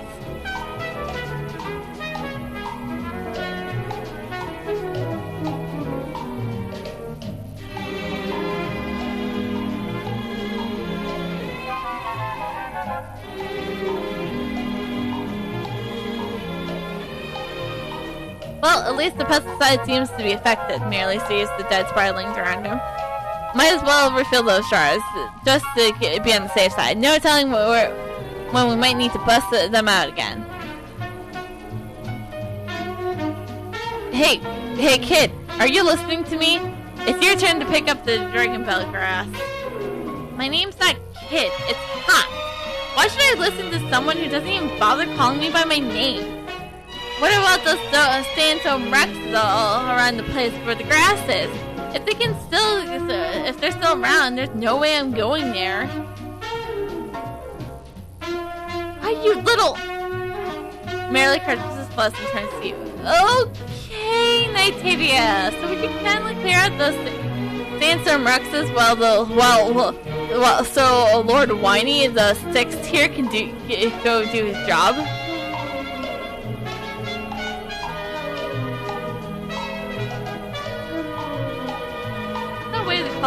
No ways that you can call a kid.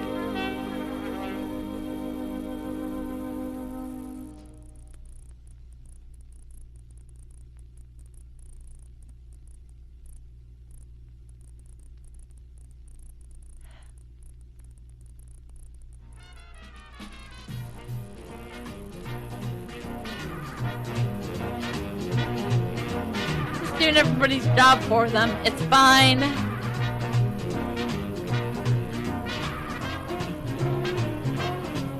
No need to worry about me. I'm just doing everyone's job for them.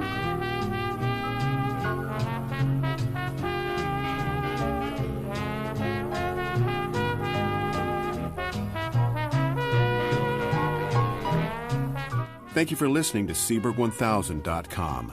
To support our station, check out our web store on the site. We also have an eBay store. Search Seaburg Music Library, Inc.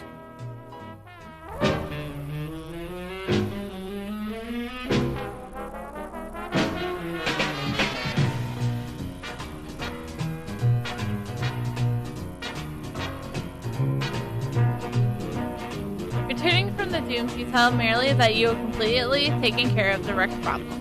Ah, clear, excellent. Now, let's see what kind of skills you got, kid. Haas, it's time to go. Nightavia has done you the favor of cleaning out the sandstorm wrecks. So, go on and get the dragon bell grass. Akaka mentioned that in ancient times, the rain bridle of woven dragon bell grass were used to train and control young dragons. It's pretty important.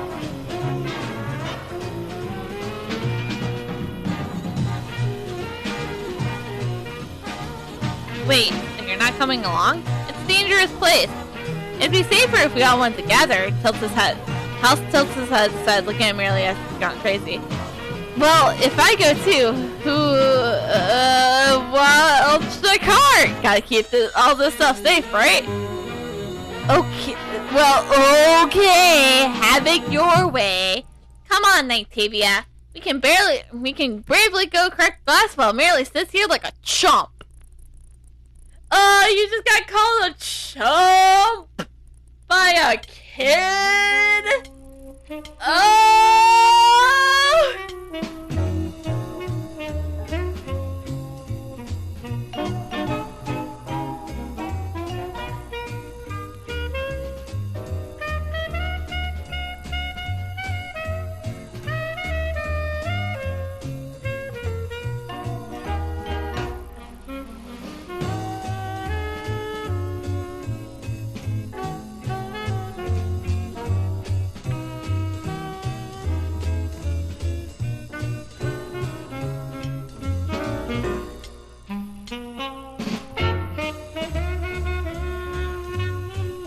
Oh yeah, we have to keep up with the kid.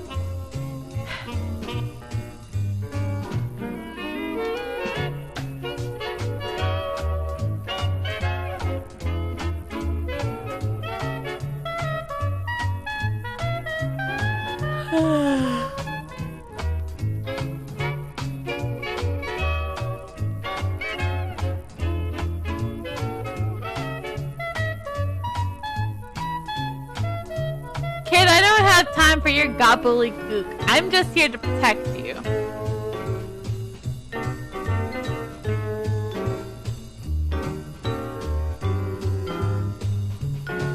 I thought you're the one who's supposed to be collecting it.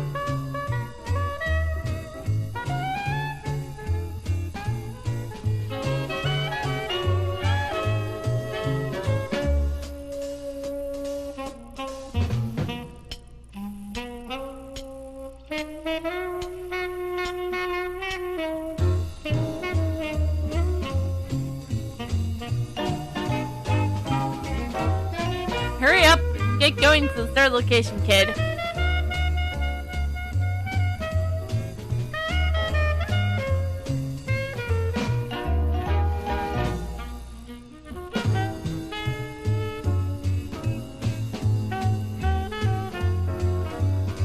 Okay,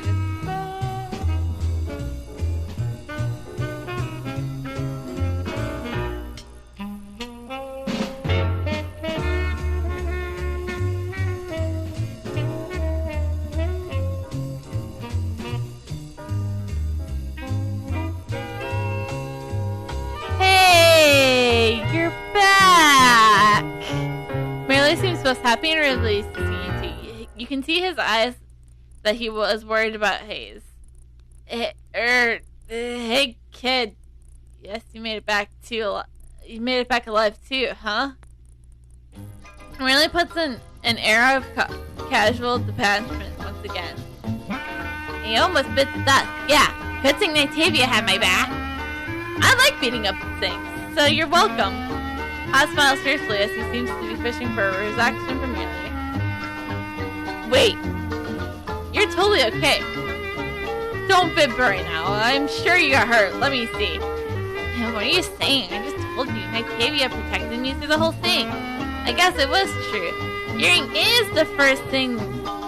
Is the first thing to go in your old age. He's so old.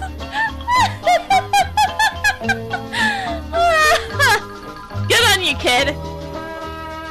You son of... It merely flips as he flares at Hayes. It's okay. I'll cover the boy's ears. You can say it. I'll cover the boy's ears! Just say it!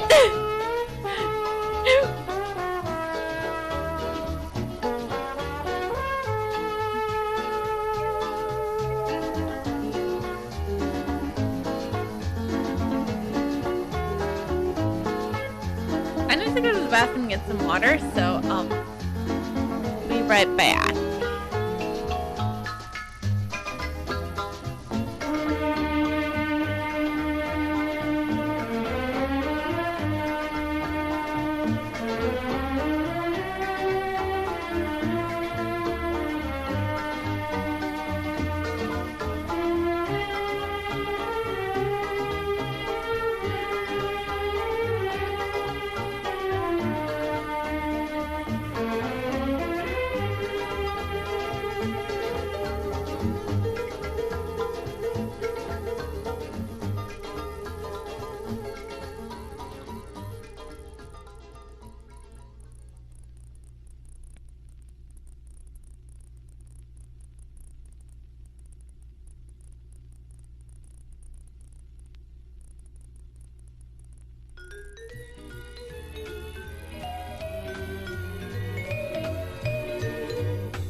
let's continue.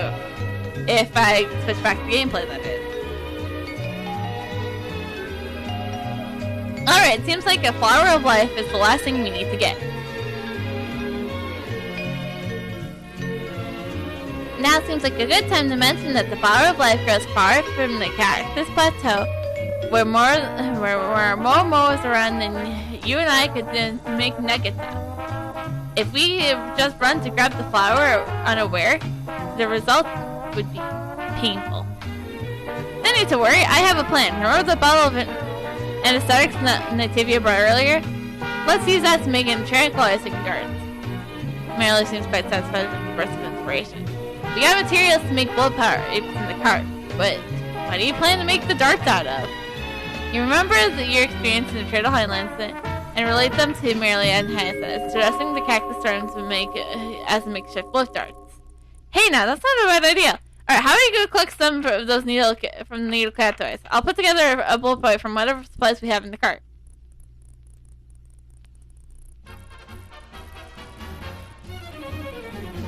Hey Nativia, you're going to collect some cactus turns, right? Could you do me a little favor too? When you're out there collect some thorns, could you collect some of the cactus flowers? Those flowers have medicinal uses, so I can sell them for a good price. So basically, I want to sell the flowers to the medicine shops and make a little extra money for my family. You think you can help me out? Kid, you got a lot of nerves asking me that, but deal.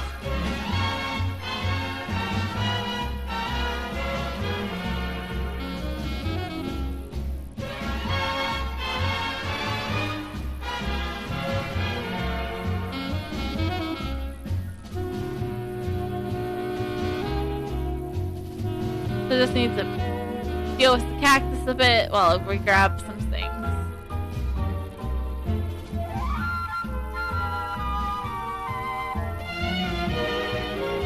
So we just beat them up until post quests are done. That's how it works.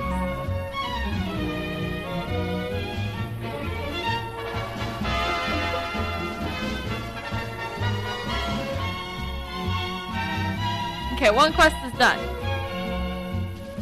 One other quest is almost done. I was about to be like, most quests are done, but that's not true. That's not how things work.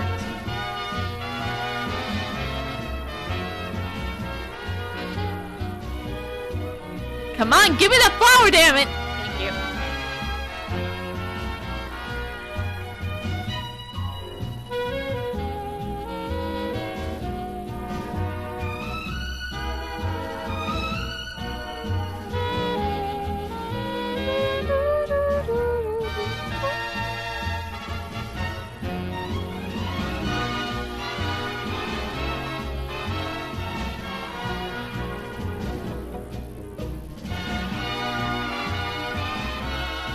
You give the cactus flowers to Haste. You collected quite a few.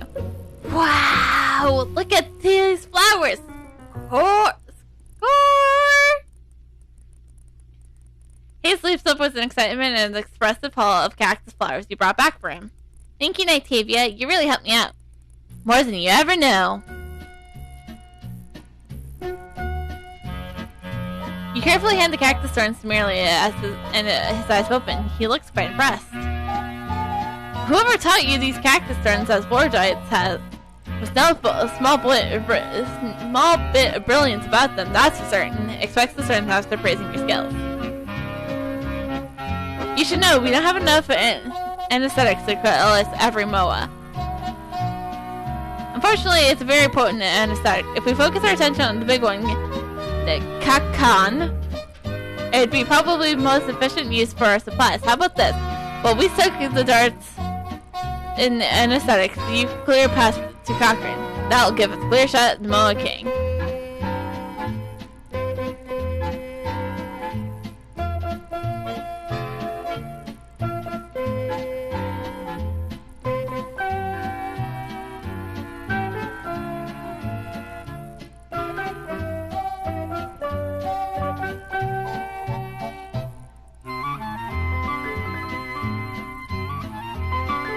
Desert flower.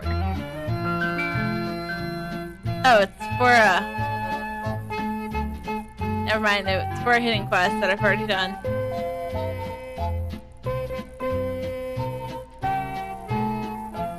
Now this is for some gathering, which I can't. But it's fine, whatever. Totally didn't want to do collecting anyways.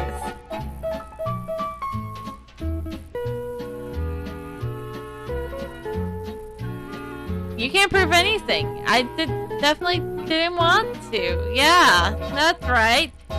Yeah, definitely. Wait, well, fine, whatever.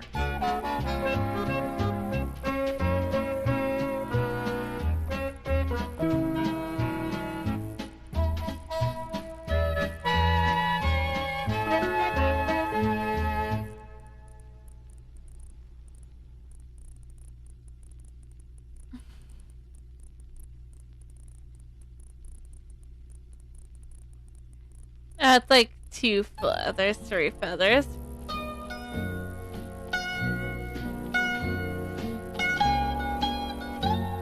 Alright. Back to the guys. To the boys.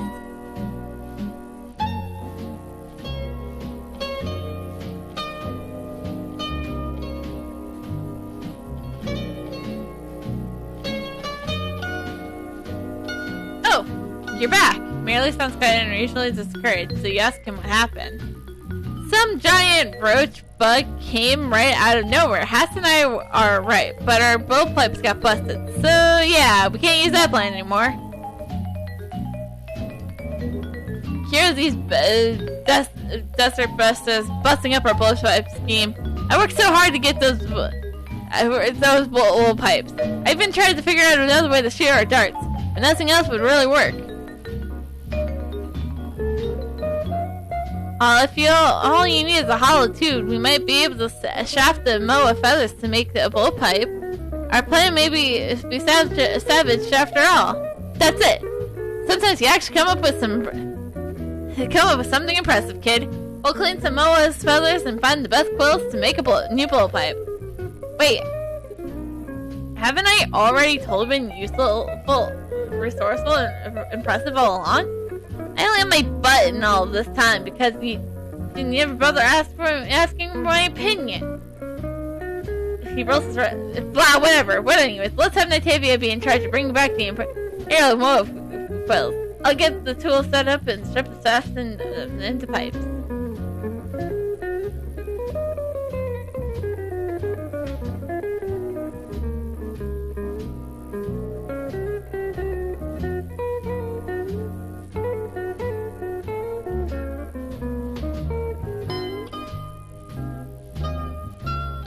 Need to grab one more quill, then. Full feather.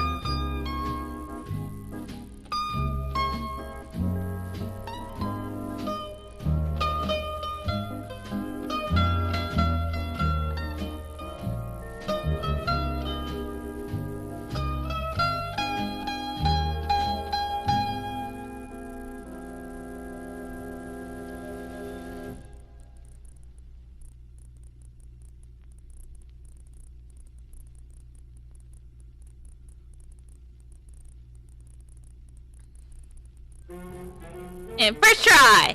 First try, I nailed it.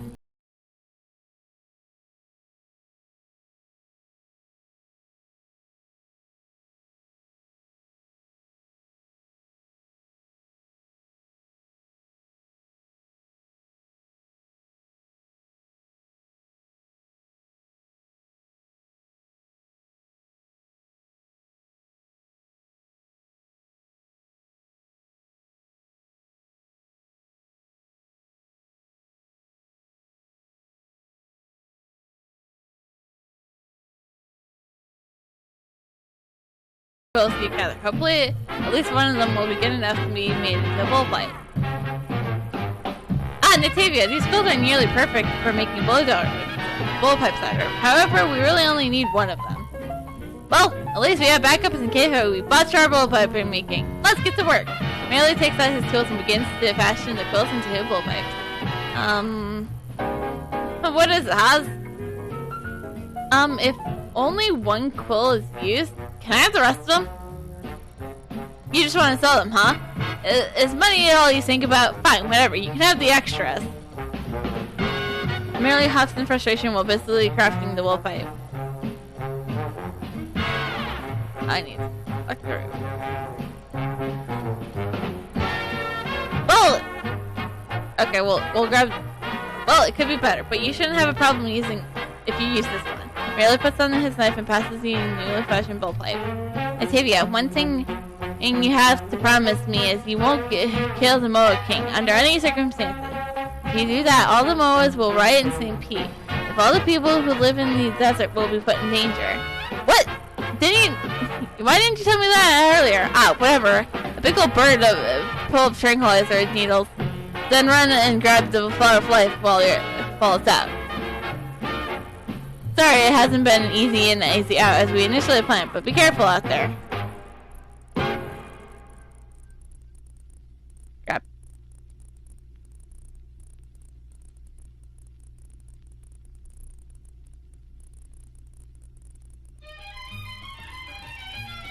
Okay, we'll grab those. I'll do those quests off camera.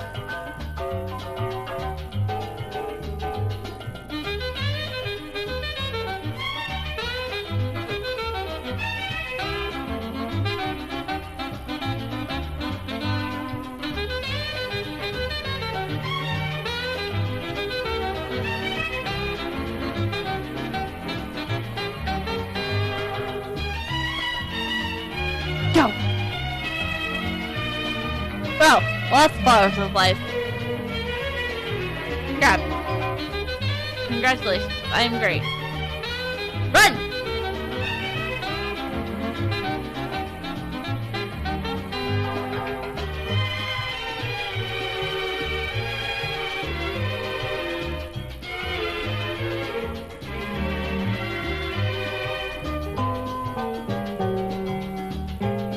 You present the flower of life to Merely. The sense of the marsupial power you feel from simply holding it is something you don't think you'll ever be able to describe.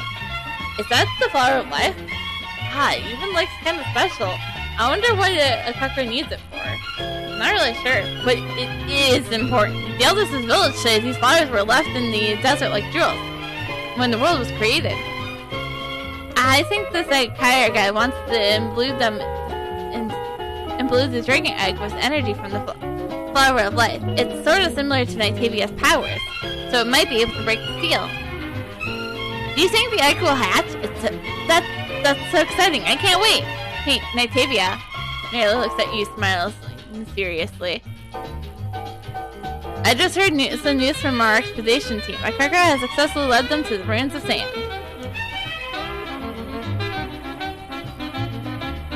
Excited to hear the news about Kakra and the exploration team's discovery, you ask Merrily for any details about their exploration. The entire expedition team is still exploring the area. As long as they are finally nearing the results after our years of exploration, considering all the hardships we have gone through over the years, it's a great feeling to finally have something for our work. I heard that a Kakra is returning to the tower, so we must hold up our end of the bargain, Nigtavia. You must help him watch the ancient dragon egg. Nigtavia, I will leave the cart in your hands. I'm going to his house to visit his village and see how the locals are faring, as well as deliver all the money he's earned out here. Yay! Money time!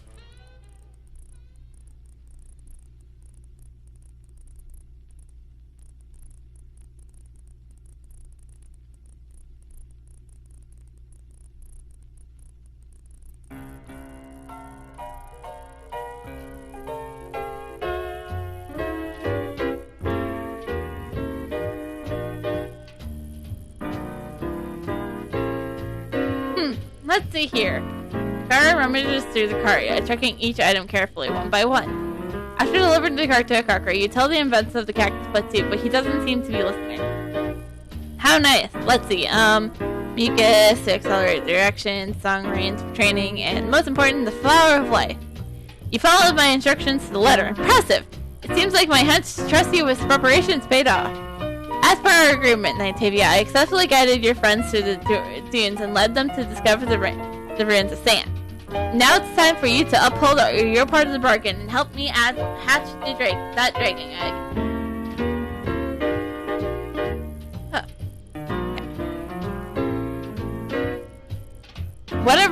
With everything prepared, we can now proceed with the plan. Do you know what purpose the mucus is? The Kirker lifts the bottle of crystal mucus and gives it a shake. You shake your head. You have no idea what the mucus could do to hatch an egg. You recall merely suggesting that the temperature of the mucus might be necessary to hatch a dragon egg, but you're not so sure. Those Candies merchants are really creative, however. It's not quite the reason. The warmth of the mucus is going to not actually be used on the flower of life. We Durs have a knack for examining life energy from nature. It's always carefully used to everything in balance. If we use this technique commonly for our medical experts' experience, however, it could also be applied to this situation. You ask Kara if there's anything you can do to help. Alright, here's what you need. Take out the thermal crystal bottle and pour the liquid of life over the flower of life. That'll strip the life particle from the blossoms so that we collect from them. When you collect these particles, bring them to me. I'll melt them down and mix them into a substance known as the essence of life. Now let us begin. Okay. Cart. It's a particular approach of things. Okay.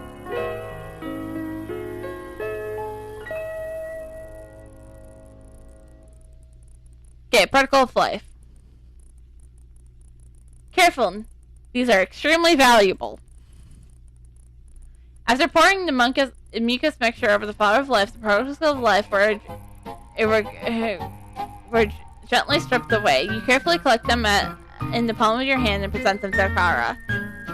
Ever so gently, Akara takes the potent life particles from your hand. Though small, these motes contain a wonderful power. If we were careless and spilled them on the ground, all sorts of plants would spring forth on that spot.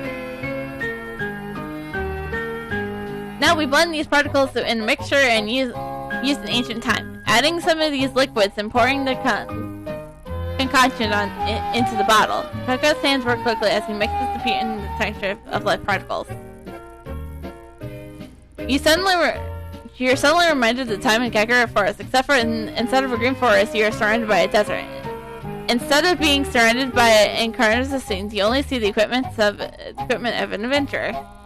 And with that, the mixture is complete. What comes next must be done by an boy of Gaia. Come, let me show you how it's done. Akara holds you a bottle filled with the essence of life. You need to drink the essence of life.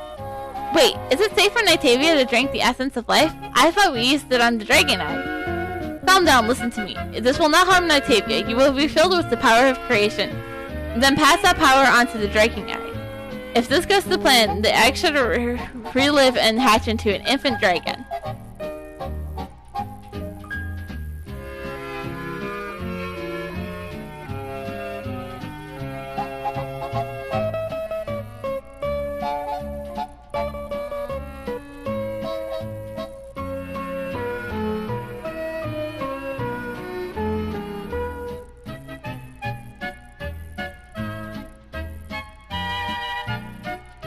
Oh, I keep hitting the wrong one. A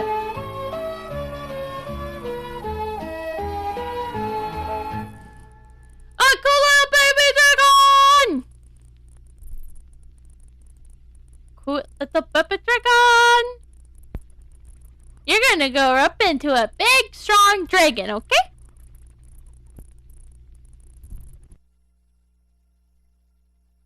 Don't mind me. Hurry up and give it to me! Akaka nervously takes the sleeping dragon from your hand. Ah, such a beautiful little creature. Don't you worry. I'll take good care of you.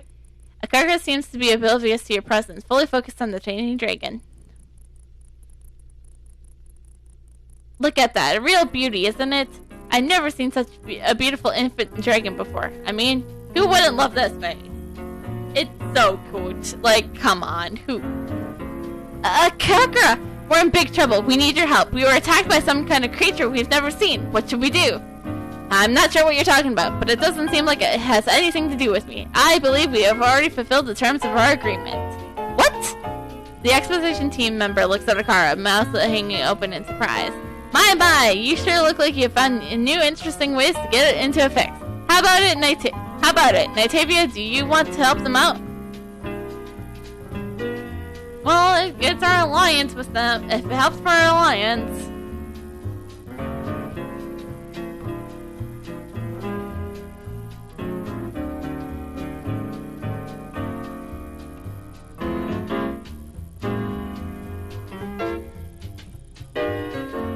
They think I'm just a mercenary.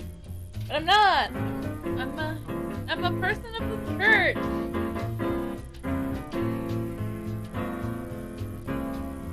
A mercenary like King Conquer. I am preparing for war.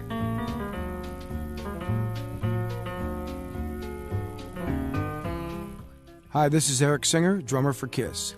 Listen with me to Seaberg1000.com.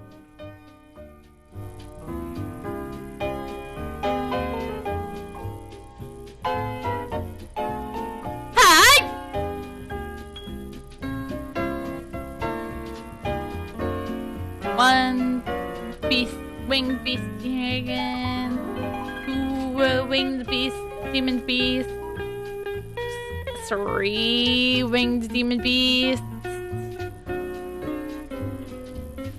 four winged demon beasts,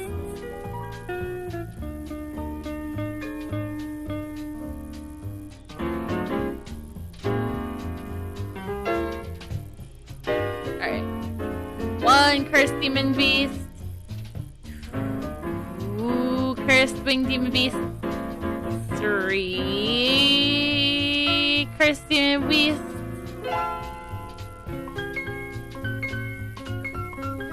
Four cursed demon beast. Running.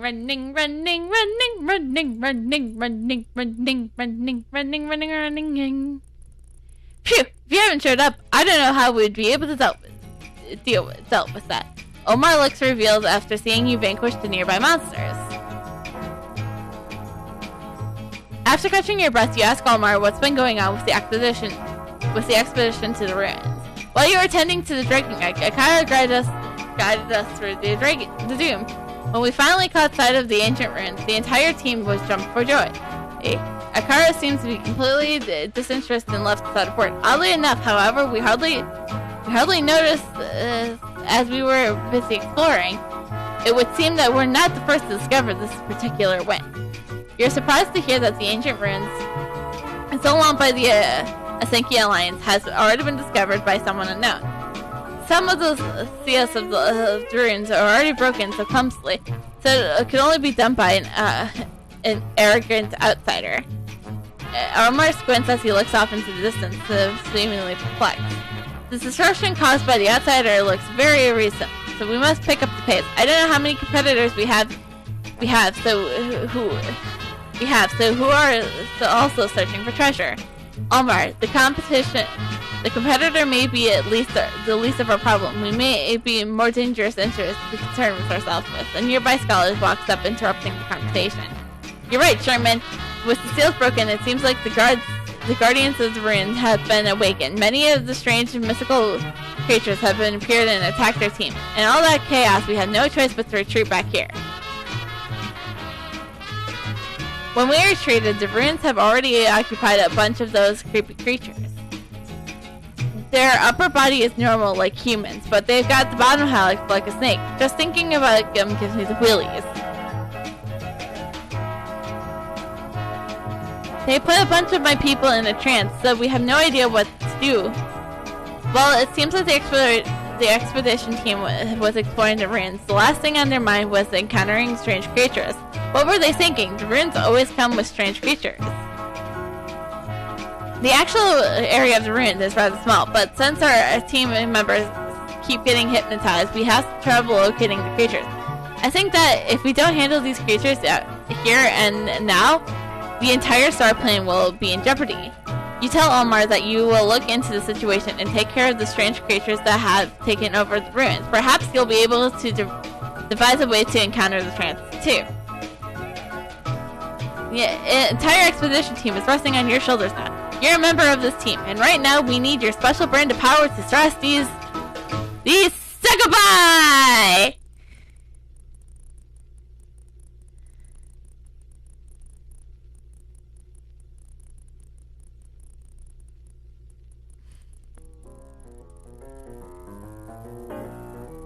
Is succubi truly the plural succubus?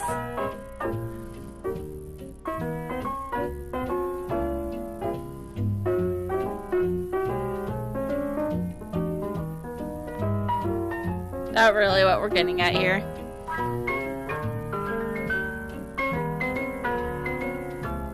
Also, 2, 3...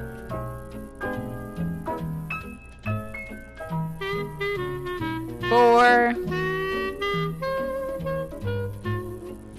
5, 6,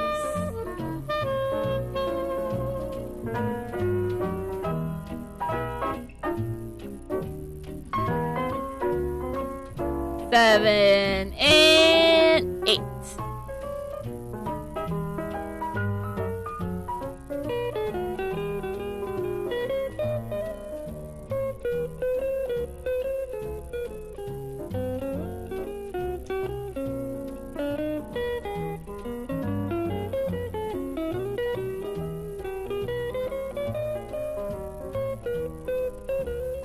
After driving the succubi off, you report back to Omar.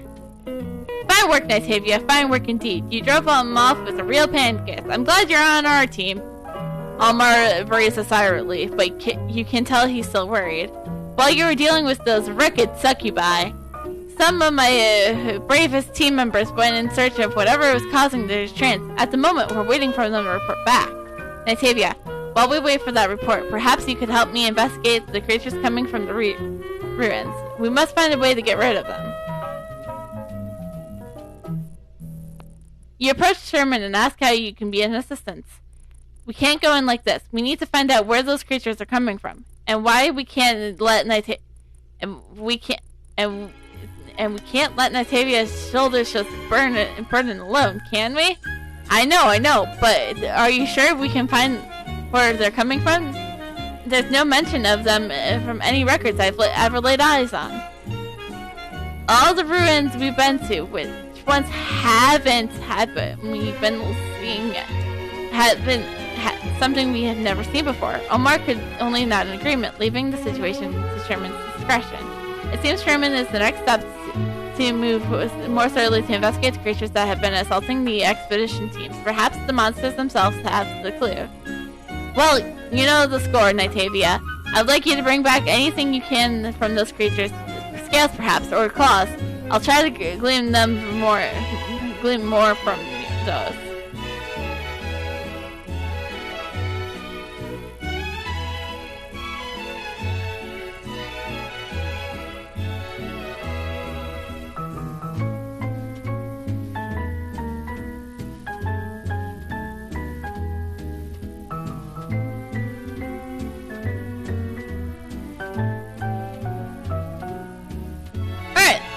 Them beat up warlocks. Ha-ya!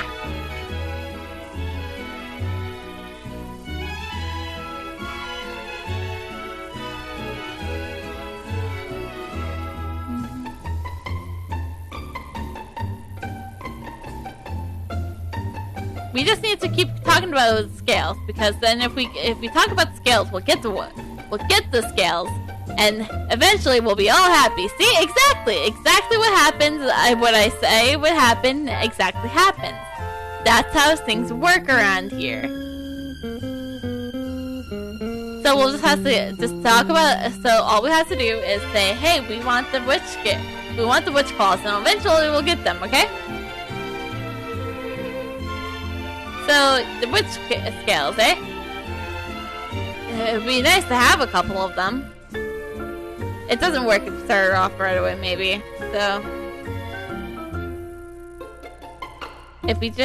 but maybe if I just see, well, if he's backed off a bit, we got them, right? Eh?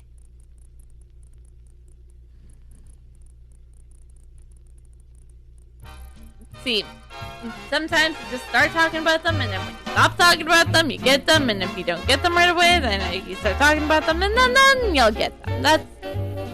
That's just how basic bullshit science works. After battling the warlocks and the witches of the ruins, he managed to obtain the claws and scales that Sherilyn needs to perform his experiment. He intends to figure out these strange creatures out, searching for a weakness. Look at these scales! Look at these claws! Sherman seems to witness as he holds up a shard curved talon. Is that fear in his eyes? One thing I can say, we're probably not going to get these guys to the negotiation table. I'll start with my research right away. Some of the expedition team members have just returned from their reports. I suggest you go to Elmar and find out what's going on. Sherman takes the claw scales and drives them to research mode. Just in time, Nightavia, our expedition team thinks they have found the source of the trance. Tell Nightavia what you've learned. Elmar beckons one of his team members over. Well, right. First, when we tried to wearing our instruments that could cause an interference to normal means of transpositions, but those were useless. The moment we stepped into the ruins, several of our team completely lost themselves to the trance. They looked like they had been seeing some horrible illusion. Suddenly, everyone lost the ability to distinguish reality and illusion. We had no way of telling friend from foe, so we had to get out of there as soon as possible. Get to the point, and Nightavia needs to know about the source you found. Right, sorry, sir. There were some strange crystals floating around within the ruins. The people who managed to regain their senses also they saw them before they started hallucinating. There you have it, those crystals, Nightavia. Yet somehow, when you went to deal with those strange creatures, you were not affected. Did you not see the blue floating crystals? You don't recall feeling any particular discomfort or seeing anything strange. For interference, instruments had no effects. You tell Omar that you suspect the trances are caused by an ancient and unusual magic. I agree. There must be something magical. These kinds of things easily overpower a normal person who may have trouble maintaining their focus. An envoya of Gaia like Nightavia is a completely different matter. It merely adds. Tanzir Mird, I would like you to delve into the ruins and destroy those crystals so the rest of the expedition team can move in. Got it.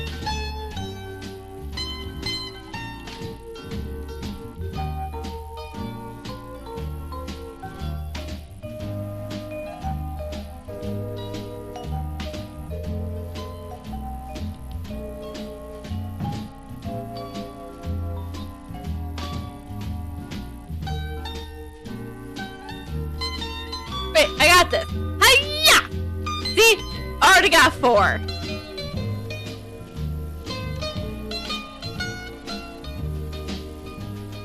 And boom. Easy.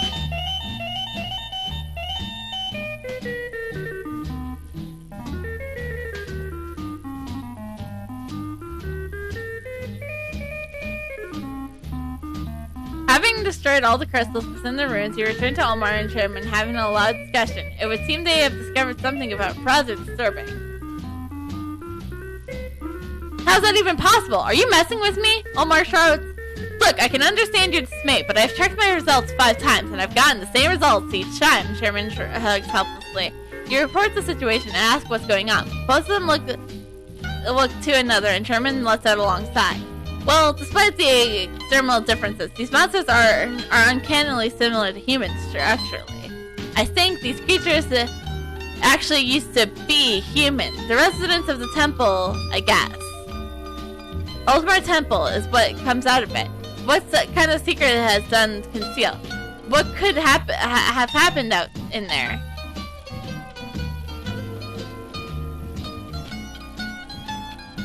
Those monsters we're seeing, they're not really alive in the same sense we are. They are like puppets. So the question becomes, what is making them move?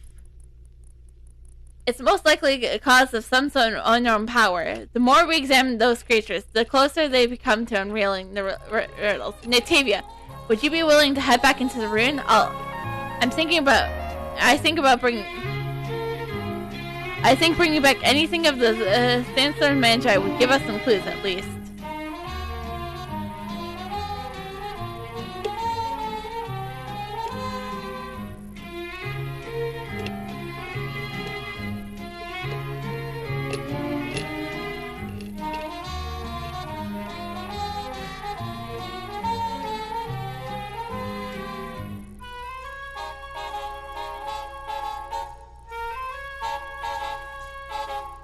One soul across the core. Only still one, but we got a valuable chest nonetheless.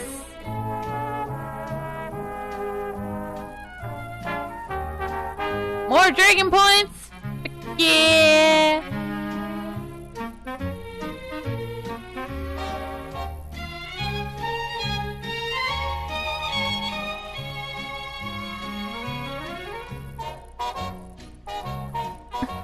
Nah.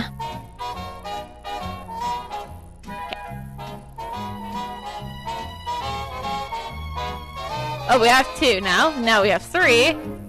Can we get the 4th one? Let's go! Damn it.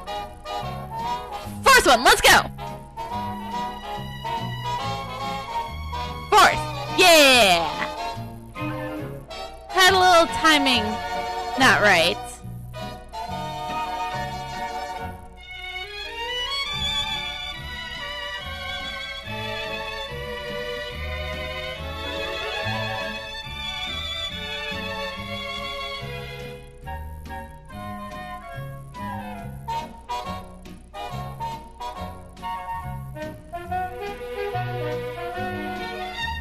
Having secured some Dark Soul Crawlers from the Sandstorm Magi, he returned and handed them over to Sherman. Things look unsavory. Sherman looks uncomfortable as he examines it. You should have no trouble identifying this, right, Sherman? We need to work quickly. Our competitors must be gaining on us. Who knows what they were up to while Nightavia was collecting those cores and fighting off the Sandstorm Magi. We must hurry and get back to exploring the temple. Omar furls his brow. Sherman continues to observe the core at the same time, talking as he goes. Just as I theorize, these devilish creatures, the illuminated crystals, all signs point to the ominous temple. What are you implying? Magic cannot be seen with the naked eye. It's pouring out of the ultimate temple like an unstoppable river. Our destination is Preparous.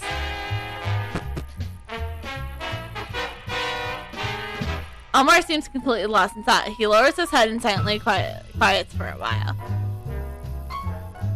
Could this mean that there is even more dangers inside the Ultimate Temple? Omar must be worried about this team encountering even more trouble obstacles in their journey. Just before you say anything, Omar raises his head and smiles, looking determined. Sherman just brought me up to speed. It looks like time to venture into the Osman Temple. Osman looks completely looming in the distance.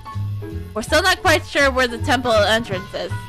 There are so many gates, but there's only one true entrance. The others are dust traps. I'm hoping we can use magic to find our way in. Sherman, you can do it, correct? Omar stares at his associate. Yeah, using the instrument won't be a problem. My only concern is the obstacles. Sherman points at the temple. According to various reports, as soon as we begin to approach, the guards will be upon us. Okay then, Nightavia?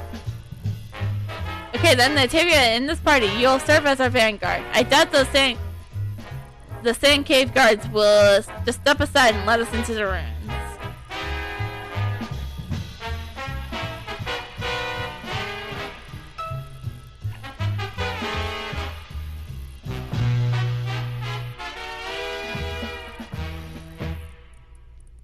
Oh, Jesus. My armpit itches.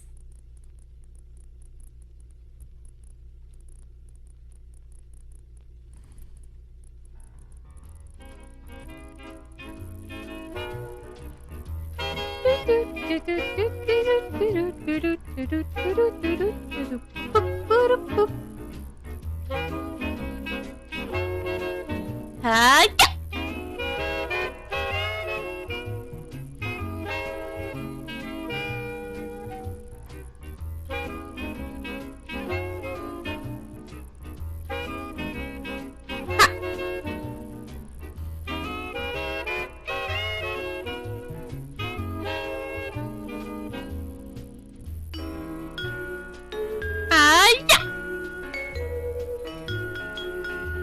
Yes, it was so thrilling. Yeah, definitely.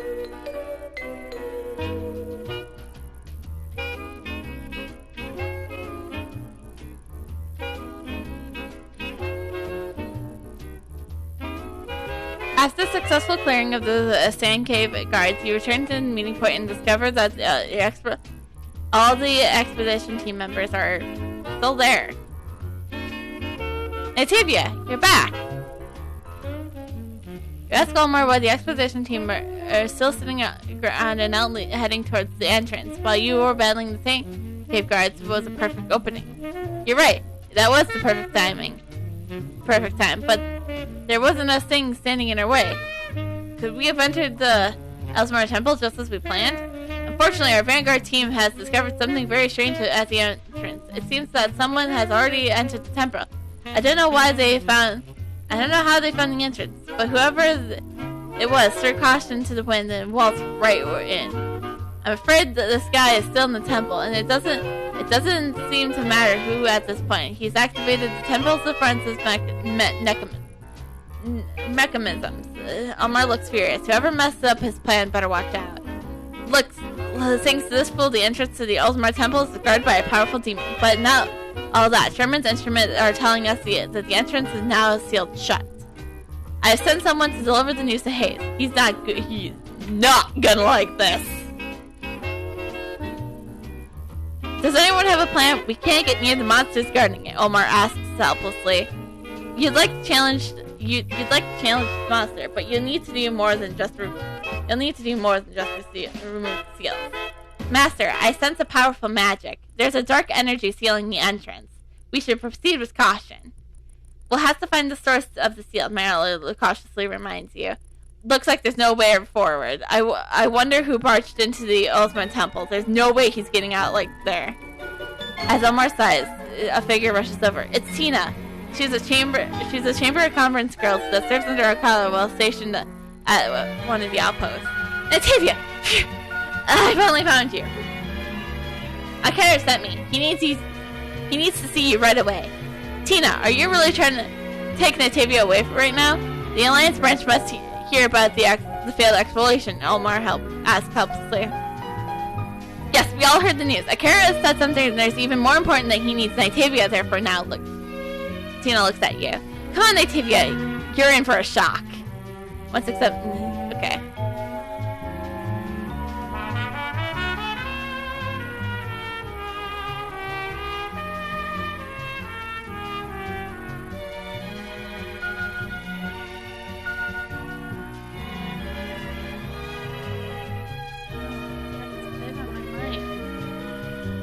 Sorry.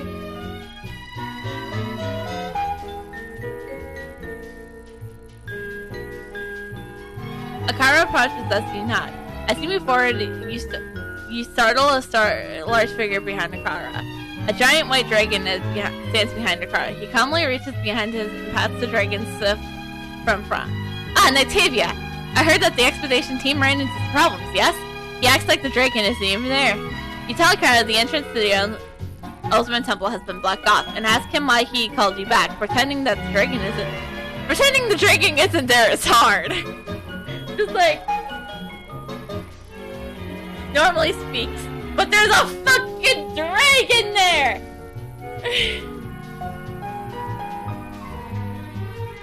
I see. I might have a way to help you remove the seal of the Elsmar Temple. He looks around nervously. It would seem introductions are in order. Nativia, this beautiful white dragon you see here is you helped me have. Her name is Werna. You suspect that it was the case, but the sheer size of Werna still leaves you shocked. Is it rude to stare at a dragon? Werna, please. You gather your senses and return to the matter at hand to ask Akira if he knows how to remove the seal of my temple. You hope he has something. I'd like to say I figured it out by myself, but it was Verna who told me. As she grew, I started to hear a voice in my mind. Choppy and unclear at first, but I was starting to really understand her. Hearing about another being saw in your head reminds you of how you encountered the Zebra Queen back in Canyon Marsh. You remember the strange feeling of someone else's voice directly in your head. There's a problem, a long, interesting story behind it, but where the inherited memories have not fully taken shape. Everything's connected, Nightavia. Even the steel that you want to break. Nightavia, climb aboard Awareness here. Oliver, stride at a dragon. You'll be able to control Emeralda, the temple's gatekeeper. Yep.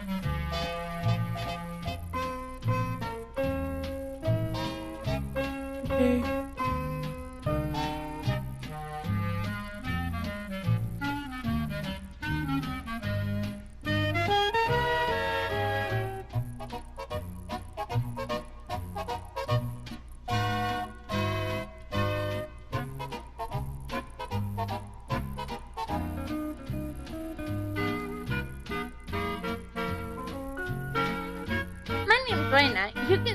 It looks like you can hear me just fine. I'm able to communicate with humans like this. I can sense how special you are. The connection between us is quite strong. Follow the bright blue light on the ground and lead you along to the right path. So let's get going.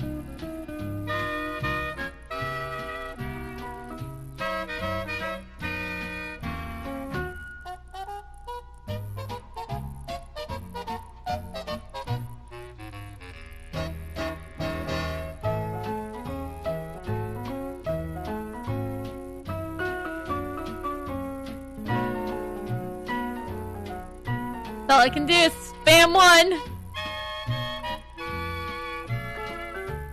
Ha! Sea of water. Cool. Ah! Pain whale made you seem a little nervous. Suddenly a power surged into Wanda's body and the dragon stops wailing. Strange, she has learned a new skill, calm waters. Let's go back to the next seal.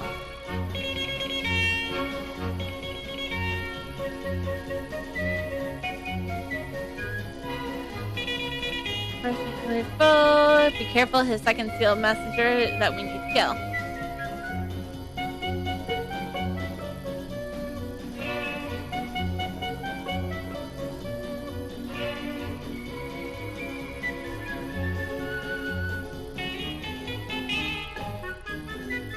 Now we can use 2 attacks. Heck yeah.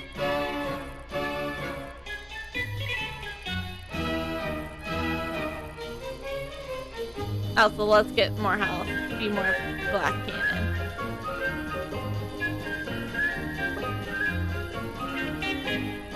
Approach the tower. Break the seal. Boom.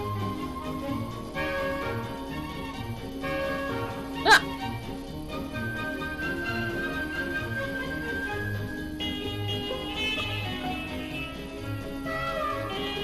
Also, don't mind me. I'm just gonna be pulling up. Ah.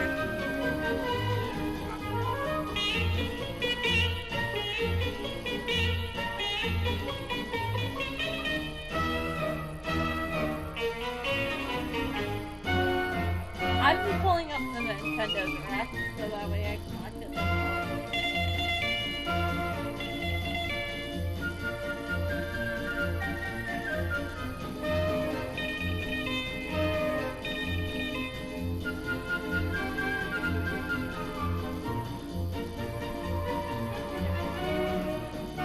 That way I can kind of see what's going on. So, don't worry about me too much, I'm just...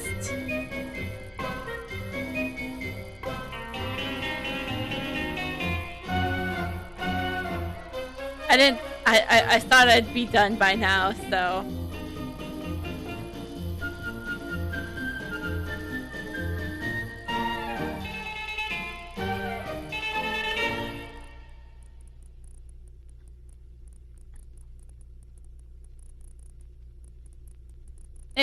You know, no. I'll say this for sure.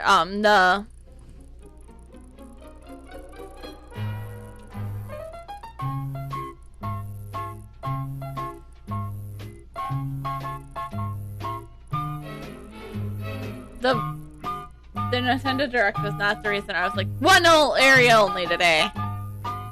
I do not feel that great, so.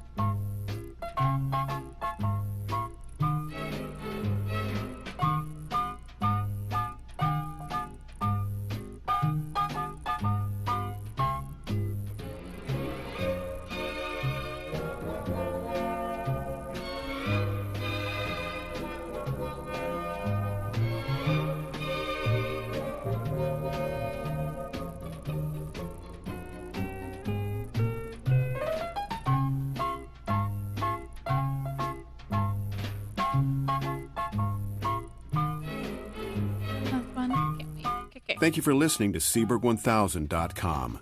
To support our station, check out our web store on the site. We also have an eBay store. Ooh, search Seaberg Music Library, Inc. So if you guys, I'm kind of watching the direct on mute, so if you guys want to talk about it, we can still talk about it. So. And also, if you just left the stream to go watch the direct, that's totally fine too.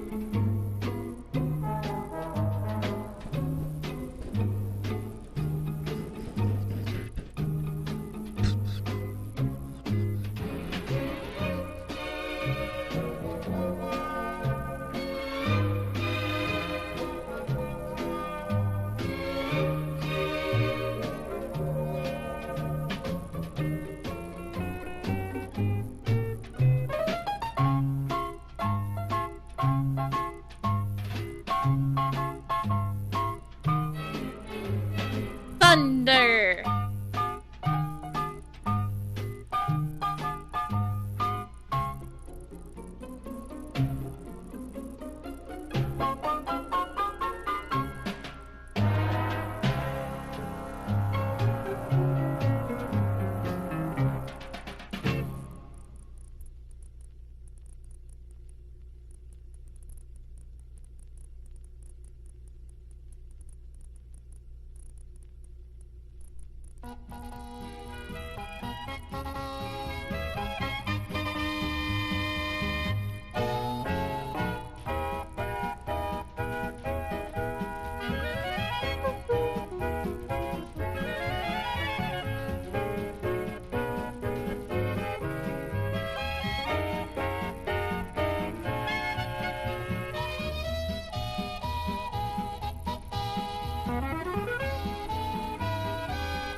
This is gonna be a long battle, but we got this. Okay, maybe not long, but we got this, for sure.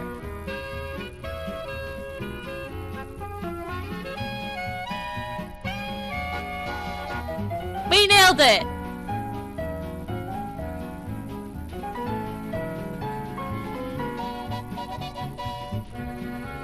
Trust me, I'm only doing this to get relationships.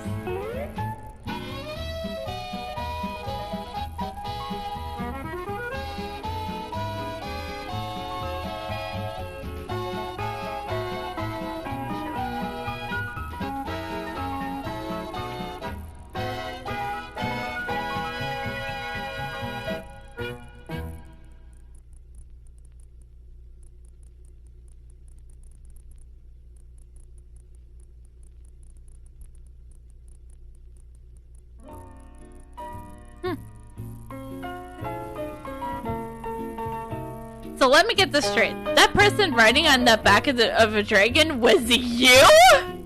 Omar blank, not certain what just happened. Oh god, I did it again. Knocked my headphones off the computer again. Stop doing so.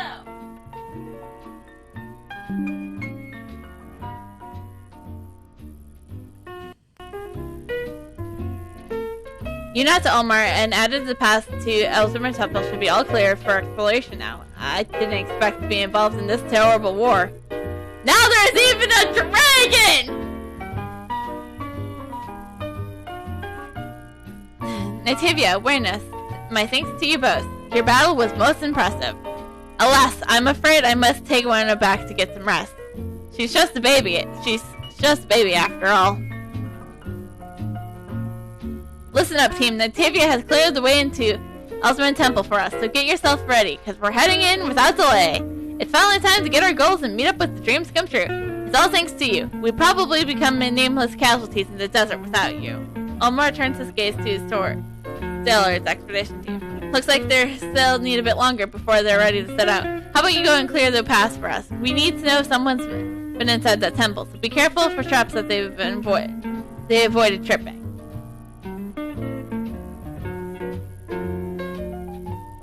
Alright, time for the dungeon. Time for dungeon time. Dungeon time.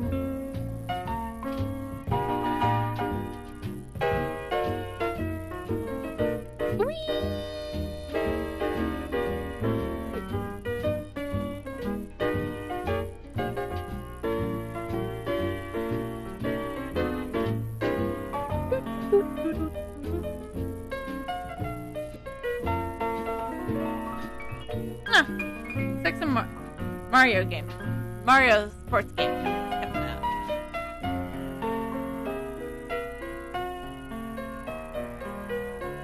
Anyone just tuning in to stream for some if you're somehow now just tuning in to stream.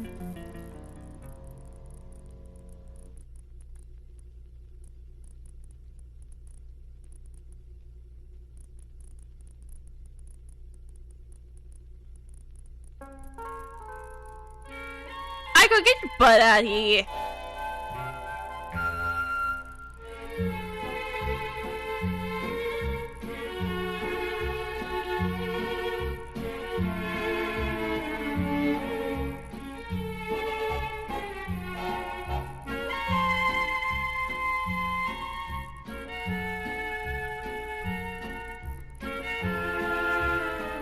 We'll get everything gathered together and then we'll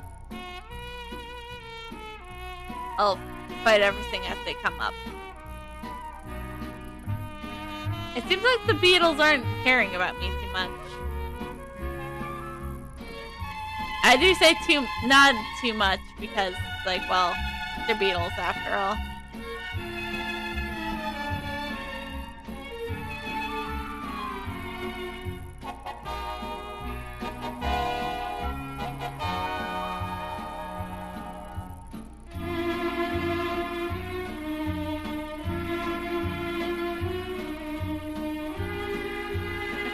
Good.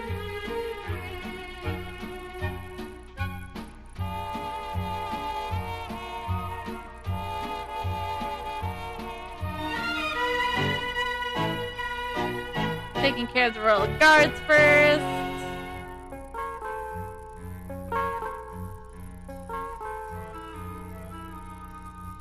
Yeah.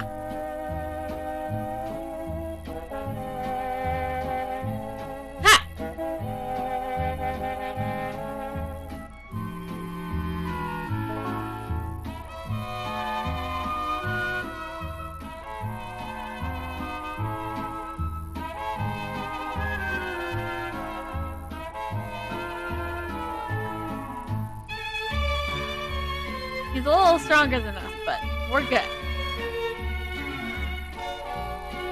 Hey.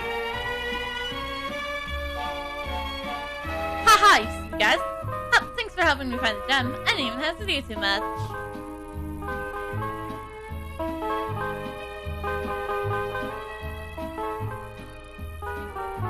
Gem is gone.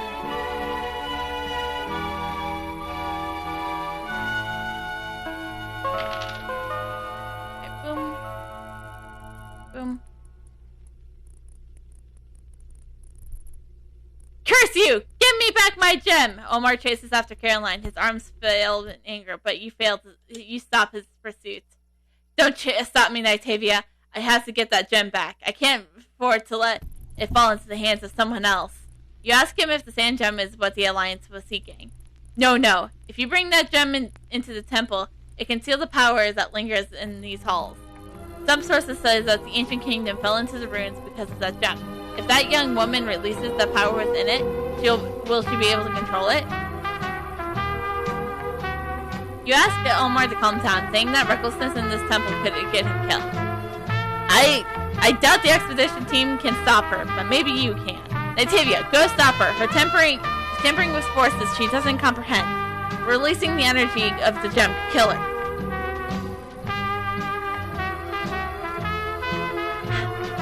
So now I'm the hero of my nemesis.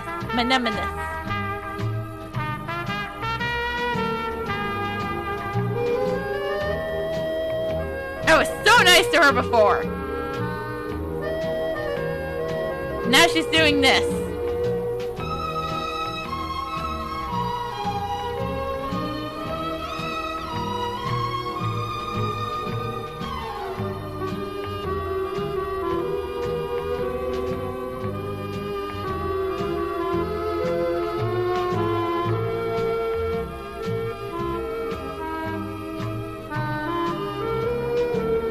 We leveled up! Heck yeah! We have one more level before we level up again. For another... Another in... Pass in Voya. Voya Pass.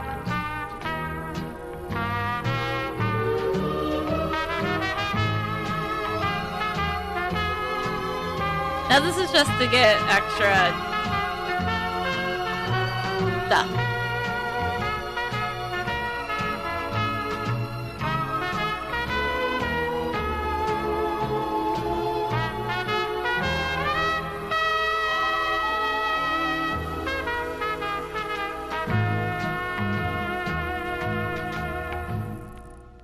Whip.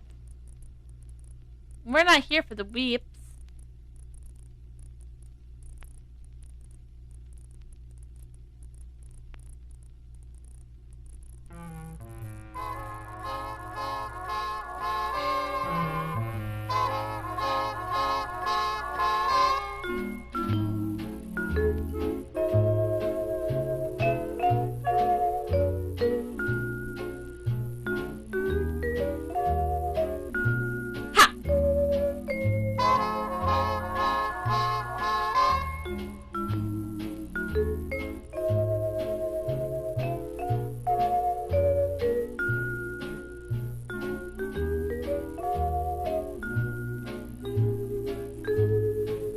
There we go.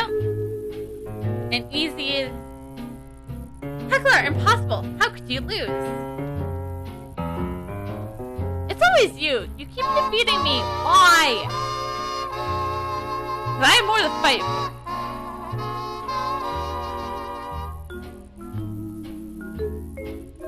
What's this? There's a power surge coming from Hagar in the gem. Ah! I can't control it. It's more than I ever dreamed. Wait, no! Ah!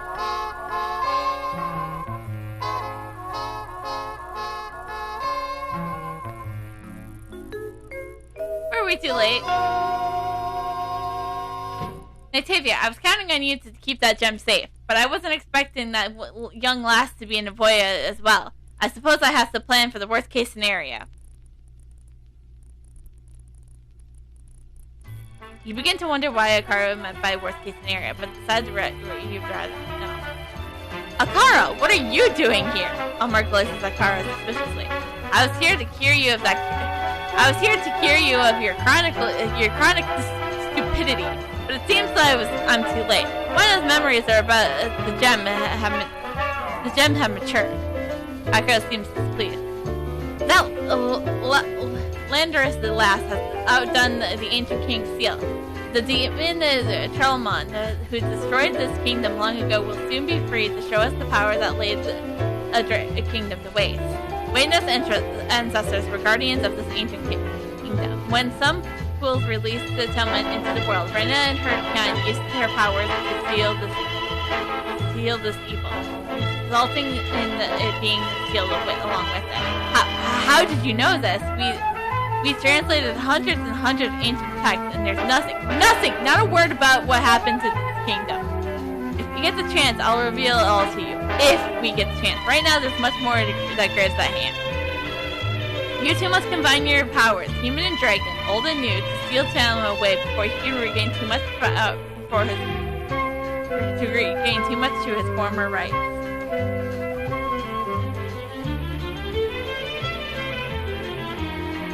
Let's go!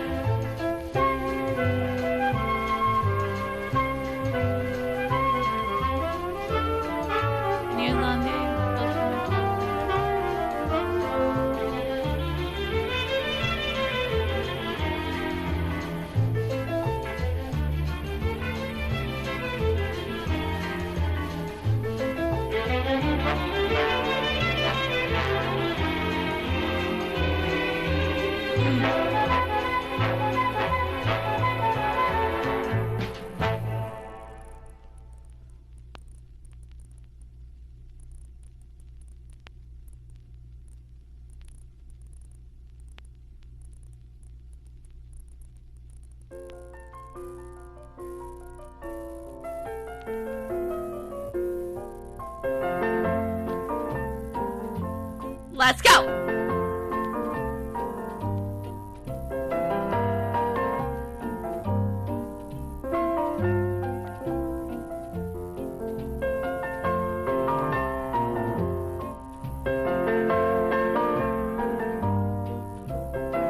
Nailed it.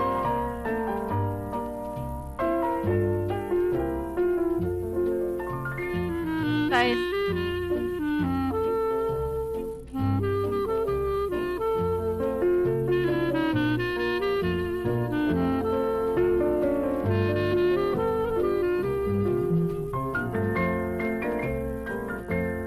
Okay.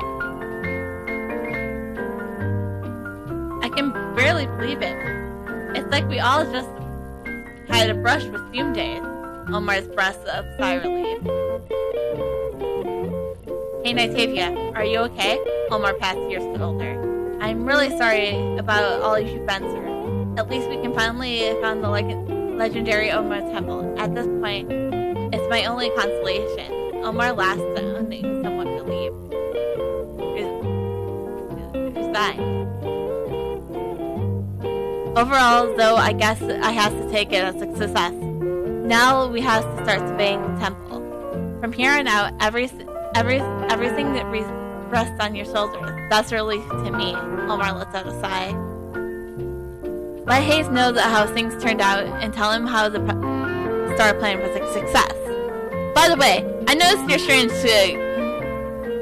connection with that recklessness Stephen girl. I'll have a word with Hayes, but perhaps we can find her family. After all, she was the one who really discovered the Ultimate Temple. You simply nod. You're not in the mood to discuss Caroline any further. You're merely prepared to return to Hayes.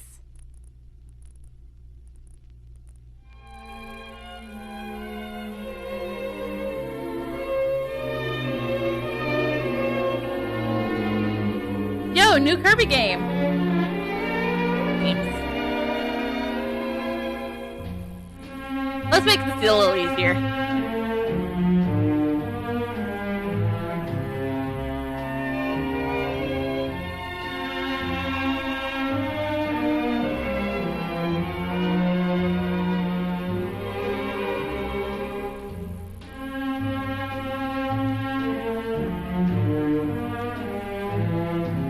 Finally making it back to the Oasis, you tell Hayes that the star plan was successful and how you basically saved the world from destruction by trauma.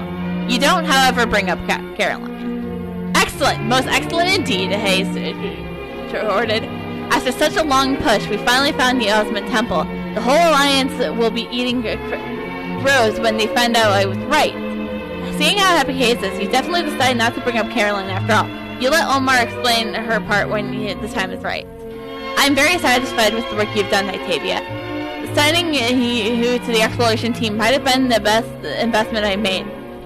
What do you say to in your take? Up to 30% up to 40% of our haul. It ought to ease your journey back to Nevaeh to report to the church. You surprised that Hayes actually remembered why you came here in the first place. Thank you. Like, actually, thank you for remembering, Ace. Surprise, don't be. I was the one who asked Ben to call on you. He wanted to see if the church really had the sincerity and determination they preach so often. There are plenty of treasures buried within the Osman Temple. The church will be able to make a bank on this. Before I forget, I'd also like you to deliver a message to the church. I, Hayes, as a representative of the Stinky Alliance, do formally and solemnly swear to support the Church of Nevaeh with goods and supplies. We offer our full cooperation in the form of sharing resources, knowledge, and manpower. Alright, did you get all that? Good. Now make haste, Nitavia. I'm doing this for your sake. With meeting and Grand Bishop, blah, blah, blah, blah. Alright, cool. I'll take more health. Gotta continue being the lost cannon. So we'll talk to Bamias and then call it. We still have 2 more areas to capture. But I am this headache of mine is not really going away. And I did take Tylenol before stream and I took Tylenol during the break, so it's not that for sure. And I felt like I was gonna throw up about like 3 minutes.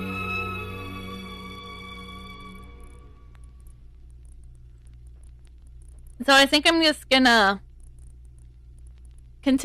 just talk to the bishop and then look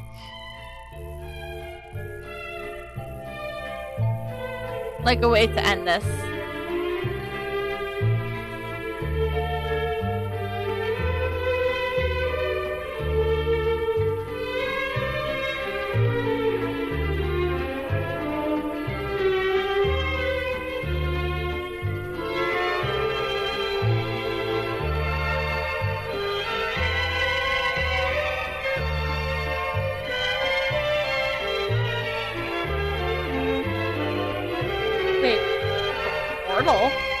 Portal's coming to the Switch? Wow.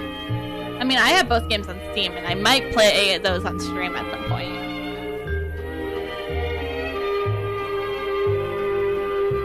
You tell the Grand Bishop about the Stinky Alliance, vows his full support to the church. That's no small feat to have secured the support of the Stinky Alliance, and none too soon. We need their knowledge and research to counteract the Shadow Knight's allegiance. All that, and yet you seem sad, however. Tell me, Nitavia, what else happened? You recall the first time you met Caroline in Kakarot Forest, despite desperate to get rid of her Eidolons. Sorrowfully, you tell the Grand Bishop that when you fought her in Osman Temple, she has lost herself in pursuit of power, and she was willing to do anything to win. I'm sorry, my child. It was not your fault that she felt like this. Each of us decide our own path, but in reality, of our choices sometimes differ greatly from our expectations. The Grand Bishop rests a comforting hand on your shoulder. With that, we are going to wrap up for today. I hope you guys enjoyed today. I really enjoyed it. Now, like I said, probably most of you left because of the Nintendo Direct, which I'm kind of watching on mute right now. That's why I keep looking down sometimes. It's like, oh, what's going on right now? Yeah, I don't know what's going on. I can't tell from just, like, what's going on the screen. Anyways, before we head out, Alexa, tell us an interesting fact.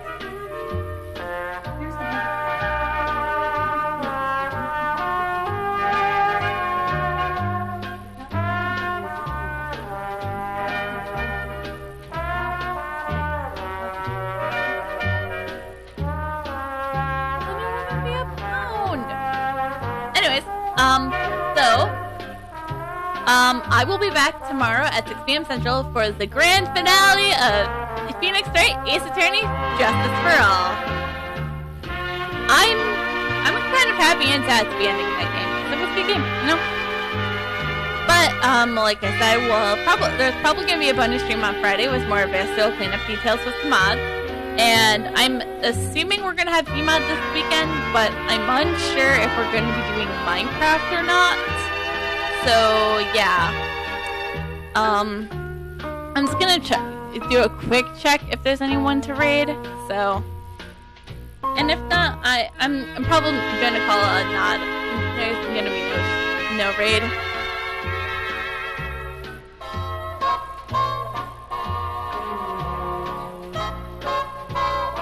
Yeah. I'll leave you guys all to go to the Nintendo Direct. So you guys have fun and enjoy it while we end everything for today. And I'll see you guys tomorrow for sure.